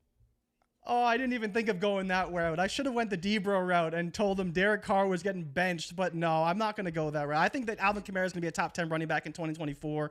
People are not realizing the talent he possesses, and they're not drafting him accordingly. Derek Carr is going to have to get him that ball. I don't think that offensive line is improved enough. I don't think Derek Carr is going to be good enough to support Chris Olave at his current ADP. He might be able to overcome it, but I think the real X factor is and will be Alvin Kamara, and he will be a top 10 running back once again for fantasy football in 2024. D-Bro. Man, I was going to hop on here and tell you that it was bold that Dennis Allen's going to be fired by week 5, but I don't really think that's even bold. That's not even bold. It's not even that bold. So I'm just going to sit here and go with the man who's going to eat targets. Look, you don't have any other high-end target share earning guys in this offense outside of Chris Olave. I think Chris Olave sets easily career best receiving yardage, target records, everything. He's going to push for over 1,400 receiving yards. He's going to pay off that ADP. I'm not worried about it at all. He is going to absolutely be amazing this year. I too wanted to talk about a receiver, and I got to bring my boy Stanley to the screen. I'm with you. I think A.T. Perry is the wide receiver 2 that you want, not Rashid Shaheed. Give me A.T. Perry for free in round 18. Undrafted and underdog, rookie drafts, seasonal. He's on waivers. A.T. Perry. I think that is the name you want behind Chris Olave, and he will show that very, very early in the season. A.T. Perry, keep that sleeper name on your radar. Now we get to the stuff. Let's talk about it. My boy, D-Bro, I don't know if you know this. Me and Malik, that's my dog. We met at the air. I tell this story every week. Stop telling people you have his phone number. That's my dog. I got pictures with him. We was chopping it up. The New York Giants. Ray's going to have to FaceTime on a show. I see that's coming. Ball prediction. Dude, JRich, somebody, no BS. Somebody said, I sent that. Did I send y'all the screenshot in the group chat? You did send us. Somebody messaged me, D-Bro, and was like, hey, man, if I send you a mini helmet, can you get Malik to sign it after the season? Can you get Malik to sign this? And I was like, no hey, man, I don't bother the DD community. I don't bother him in season, you know. I'll ask after the season. But talk about the Giants, D-Bro, because you and JRich had a heated debate on this show about what Malik Neighbors would or would not do. So give us your hot take ball prediction, D-Bro. Do we even for the Giants? Because I do have to tell. I mean, do we have to say it because we're on opposite ends, D-Bro. You already know where I'm going with this. Malik Neighbors is going to out-target Marvin Harrison Jr. this season. It ain't even got to be that damn bold because I said it weeks ago. Bold. It's not even that bold, but it's got to get brought up again because, Jay, you about fell out of your damn chair when I said it weeks ago, and I'm going to say it again now. But maybe it doesn't sound that bold now. I mean, it's not necessarily where I'd go as far as bold because, I mean, targets, they really don't matter. We need to rewind this because you eye rolled, your jaw dropped to the floor. You thought I was nuts. only because I was thinking of it from a production standpoint. But if we're just throwing targets out there, then yeah, Malik can easily get 180 targets and 60 receptions. Now it don't sound crazy. Okay. But my bold prediction that actually is going to matter for fantasy football is that Malik Nabers will be outside the top 36 at wide receiver. You look at his numbers and where he's projected and the efficiency that he is going to have this season under Daniel Jones. I almost came on here and said he will be droppable in redraft by mid-season, but I will not do that to Malik. I think Malik is going to be a bust at his current ADP. Wide receiver 18 underdog. There is no chance he returns that. Fade Malik Nabers at cost and buy him up mid-season in Dynasty. He will not be a top 46 wide receiver this season. Don't text Malik this clip. I'm about to send, and somebody in the chat said their hot take is they don't believe I met Malik Nabers. So I'm just pulling this image up. You really gotta quick. pull the receipts. I gotta pull. I gotta pull. He's gonna clear his name.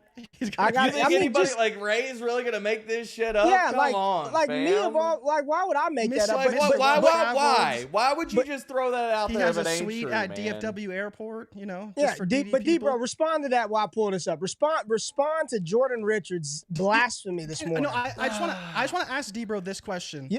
How do you think he's going to return his cost right now in redraft leagues? Like, genuinely, do you think he's worth his cost, and can he return that? Because I think that's the biggest question for me. I think he is in the volume aspect. I think that he can return it. And I think he's going to be the central figure of this offense. Like, it is going to be Malik every single down, every single time Daniel Jones, drops back to pass. And here's the other thing. What if it ain't DJ under center to close the year? What if they sign Tannehill? What if that happens? What if they sign some other stopgap or we get Drew Lock season? Like one of those other outcomes of this offense. Yeah. I think Malik's got some outs here, man. I think he pays off just straight up from the volume. There it is. Let's go. Drop it in. Blow it up, Ray. Put it right there in the middle. So there it is right there. Me and Malik at the airport. And we did chop it up for like 10 minutes. Though. Haters. We chopped it up for like 10 minutes. We chopped it up for 10 minutes. That's my guy. But y'all, Jay, even with Daniel Jones, and let's just be conservative here. Can we be conservative? 140 targets, 135, right? That's conservative. Yep. Even with that, man, he's going to be a top 30 receiver. How many yards is he going to have, Ray? His over-under is 850. Let's go with his book line. Give me 100 over his book line. Give me 100 over his book line. What is his book line right now? 850. It's been 850 the whole off season. He's cracking 1,000. He's all right. D-Bro said he's cracking 1,000.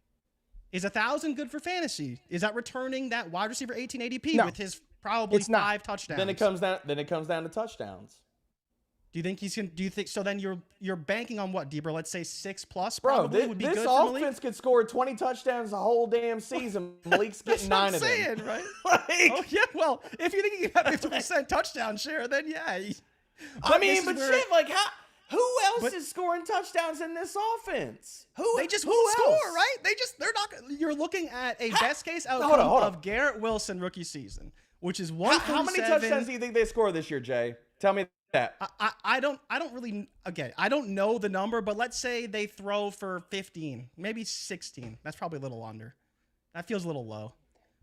Total touchdowns is tougher because I don't really know those numbers, but I would say like Daniel Jones' over-under is probably 18.5, if that.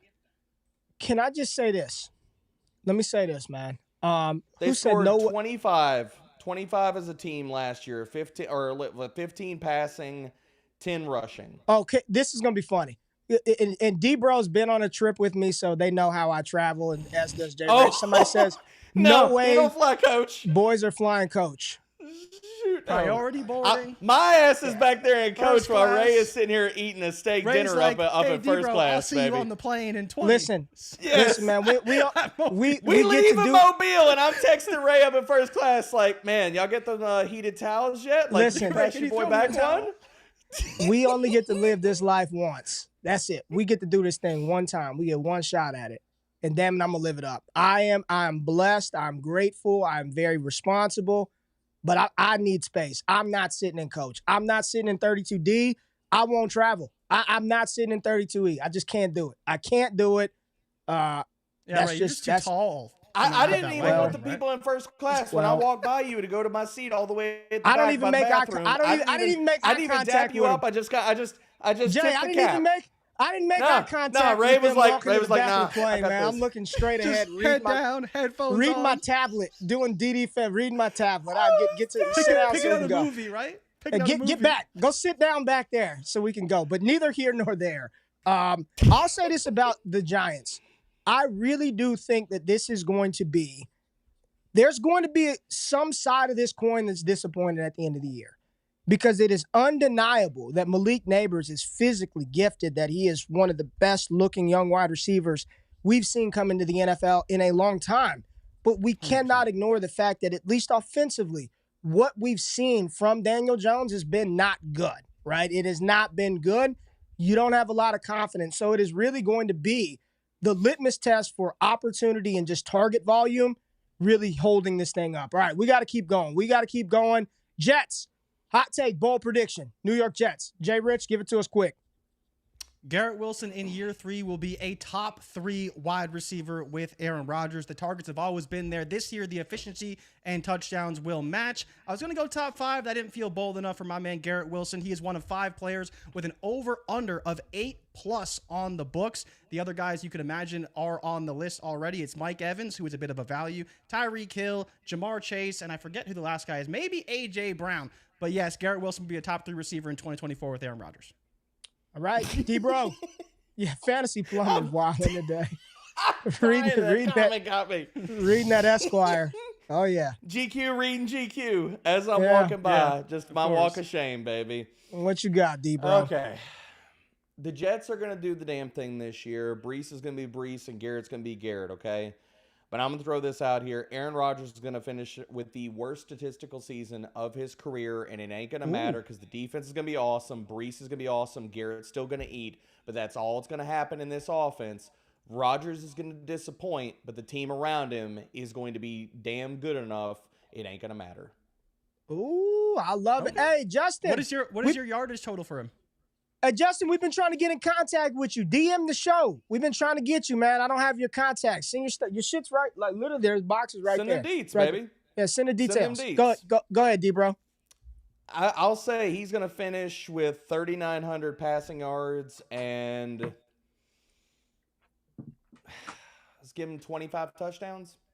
Yeah, I think you're banking on a high touchdown number for Rodgers, probably low yardage, like you're saying, right? Yeah. All right. Philadelphia Eagles. JRich, bold prediction, Philly. People were kind of waffling on Jalen Hurts last year. Some weird Jalen Hurts energy last year, like he forgot how to play, and now some other stuff. Confirming them powers, baby. They hated Hurts D-Bro's shaking his head because he saw the same shit. But quickly, Jay, hot take, bold prediction, Philadelphia 2024.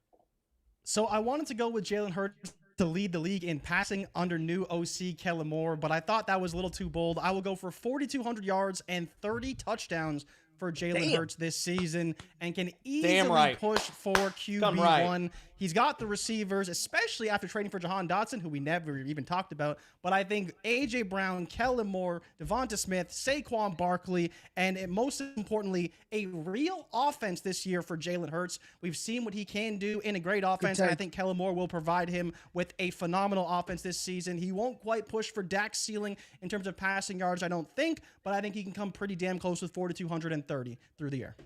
Good take. I like it. D-Bro. I want to clap back at the chat for a second. And they talk about we making all these takes, and we got 13 top wide receivers. Y'all do understand how bold takes work, right? You throw out a lot of these bold takes. Yeah, we're talking about top 15. All of them going to eat wide receivers. There's 13 guys that are all going to be wide receiver ones. Y'all do know how the bold takes work? Just to throw that out there. Okay, cool. Now that we write about this. Anyway, the Philadelphia Eagles are going to be the offense to roster in fantasy this year. Jalen Hurts is the runaway QB1 overall. absolutely with like it. everything that JRich just spit out there. Does everybody not realize this man has not thrown for more than 23 passing touchdowns, which was last damn season in a broken offense in any season? He's never done that. We have seen a Philadelphia Eagles offense that has gone pace up. They've run a shit ton of plays in some years, okay?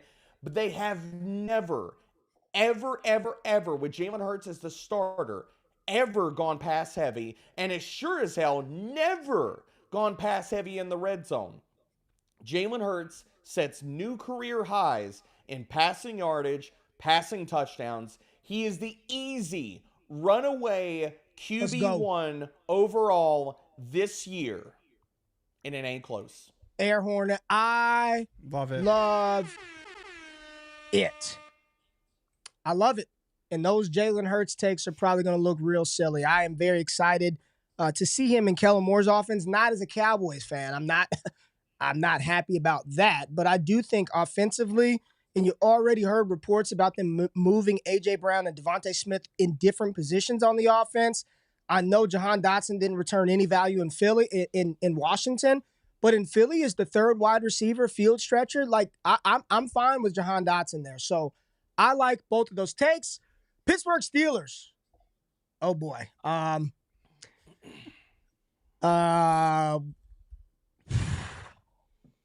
Somebody? You want me to go, Ray? Go, Somebody. Jay. Save us, Jay.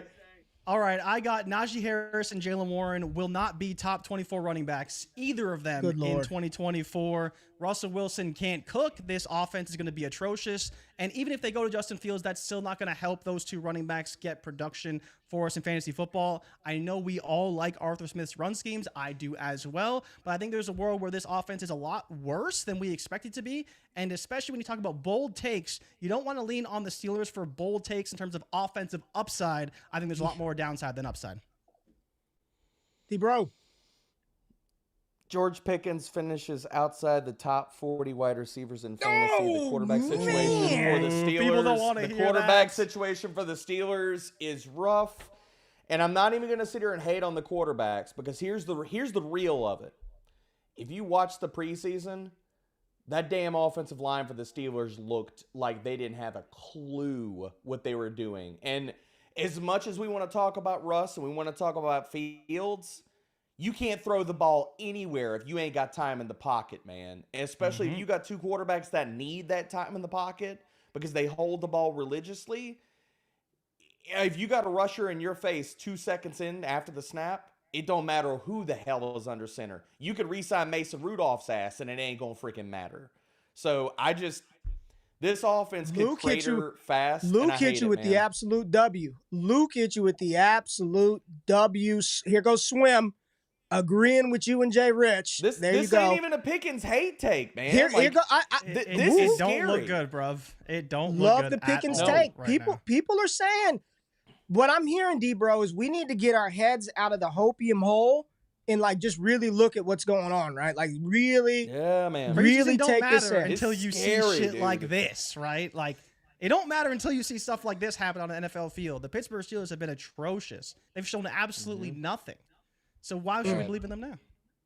All right, San Francisco 49ers, Kyle Shenanigans, Brock Purdy, bold take for this team. And we're not talking Brandon Ayuk.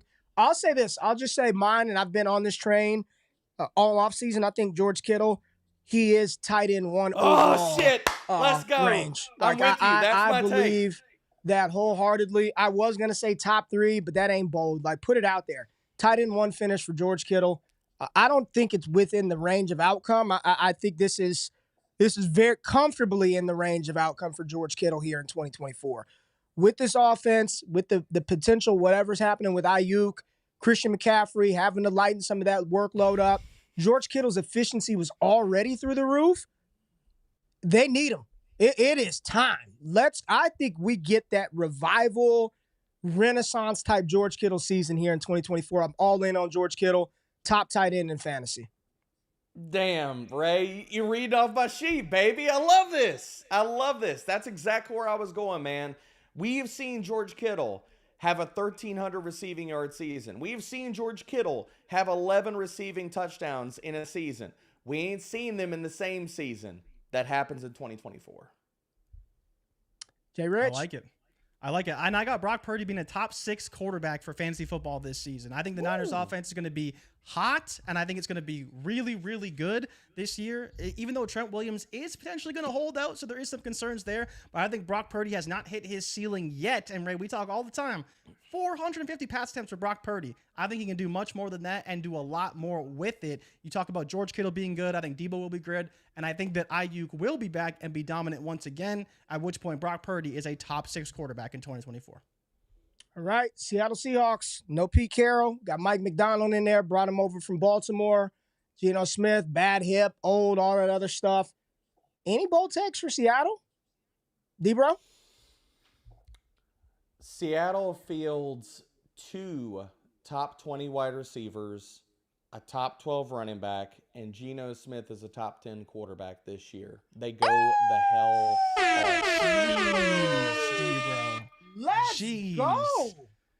Really? Wow. Yeah. Good night. Dude, everything that you want to happen in this offense, we're going to get motion. We're going to get deep passing. We're going to get play action. Kenneth Walker stays healthy the entire season and puts up a career best season as a 3-down running back. All of it happens this year. Yeah, I like it, D-Bro. That's a really, really good, especially Kenneth Walker. Like, people who are not on Kenneth Walker right now, he is probably one of the players of all of the players and running backs especially who could break out and have a ridiculous season. It is Kenneth Walker. But my bold take is that JSN is outside the top 50 at wide receiver. Everyone wants JSN to be a thing. Everyone thinks that this is the year, finally, he's going to pass Tyler Lockett, and DK Metcalf's not going to get his targets. But once again, JSN will be left by the wayside, and he will not be usable for fantasy football. I love JSN, but his time is not now. It will have to wait until someone leaves that offense, because while I'm not exactly there with Debo and Geno Smith, I'm not. But I do think there's a world where Kenneth Walker is great, but it will be Tyler Lockett's season and DK Metcalf's season once again in 2024. JSN is an absolute fade for me right now. All right, Tampa Bay. Let's round out these last 3 teams. Hot take, Tampa Bay Buccaneers. JRich, I'm sticking with you. Let's go. And are you going to disappoint Joe by not talking about Sean Tucker? I will not talk about Sean Tucker. She's pissed. Ray, I will say, mad. Ray, I don't Get think him, we can Joe. count on Baker Mayfield this year. I think Baker Mayfield's going to be outside the top 26 at quarterback. We've seen what happens when Dave Canales leaves an offense, and it is not good. You talk about Geno Smith and what happened to him when Canales left. Now, it was still the old offense. We hope they can revitalize it with what they brought from Washington. But I think there is a world where they do really struggle, and I think that Baker Mayfield is going to struggle without Canales. We've seen what his difference-making ability is to speed up those QBs and have them be successful. Without that tutelage, I think Baker will struggle once again. We've seen him struggle in the past, and I don't think he's going to be very good for fantasy football this season. D-Bro. Rashad White finishes outside the top 24 running backs in fantasy this year. Offense You're not the only one saying that. They You're not the feel only one saying Canellis. They this. feel it. They feel it. Canellis is gone. The offensive line is still bottom 5. Bucky Irvin eats into the workload, which is what really helped him last year, and it's just a tough season in Tampa. There are a lot of people both on both of these takes, not feeling Baker and also not feeling Rashad White. How are you feeling about those Tennessee Titans, D-Bro? You got 2 teams left. Give us something from Tennessee. Bold, hot, spicy. Will Levis is not the starter for this team by week 6. What? Week 6, D-Bro? You're Oh, out. shit. You're out not on good, Levis. Oh. It's not good. Not changing off of that. Ain't nothing he has shown me in the NFL. Oh, has shown that D-Bro, he's I good. don't know about this one, man. Oh. I don't Okay, know so about this Hopkins one. is already banged up. That's Calvin okay. Ridley, if he goes down, or what do you have after him? What Damn, is now after he's Calvin Ridley taking out Calvin for Ridley this too, offense? right? No, but I'm You saying got Calvin Ridley Tajay too. Spears. you have Tajay Spears, Tony Pollard, and Calvin Ridley right now in this offense. If Calvin goes That's pretty down, good. who is he Chig. throwing to? Chig. Will throwing Levis the ball is to not Tyler great to Boyd? begin with. We are really hoping the offensive line gets better. It's a lot. You talk about hopium. Lot of hopium in Tennessee, baby. Tyler Boyd. I mean, Treylon. Tyler Boyd couldn't even stay on his team, man. Tyler Boyd, Cincinnati Treylon. said, we don't even Any want hope you. for any hope for Treylon? No. Is Trayvon switching to tight end? And outside of that, Oh, now. should. Oh, man. Oh, mercy. Okay. All right. That is. All right. Get to the end. We saved the good one for last. The Washington Commanders. Hot take. Bold prediction. JRich, I'm going to start with you. Give D-Bro a little time to think about it. Let D-Bro go. I know D-Bro's Okay, that got means one, you don't have anything. Okay, go ahead, No, D-Bro. I got one. Well, you skipped me last time. So, but I will give D-Bro the floor because I think I know what's coming. I got one or two takes here, baby. And it comes down to, you want to hear about Jaden Daniels, you want to hear about Brian Robinson Jr. Because I can spit you two there's only one right guy now. that's going to matter this season. Oh, good Lord. All right, fine. Have y'all set the take yet? What are y'all doing? Y'all are just talking to each other. What's the take? Oh, good Lord. Brian Robinson Jr. finishes this year as an RB1. He scores 10-plus touchdowns. He is the red zone guy for the Washington Commanders. And I'll double down on it. Jaden Daniels wins Offensive Rookie of the Year this year. Ooh. Over Okay, D-Bro. Caleb Williams. D-Bro, let me just read you my notes real quick. In Washington, Jaden Daniels assumes his place as QB1 of the 2024 class and wins Rookie of the Year. QB6 in Dynasty by next season.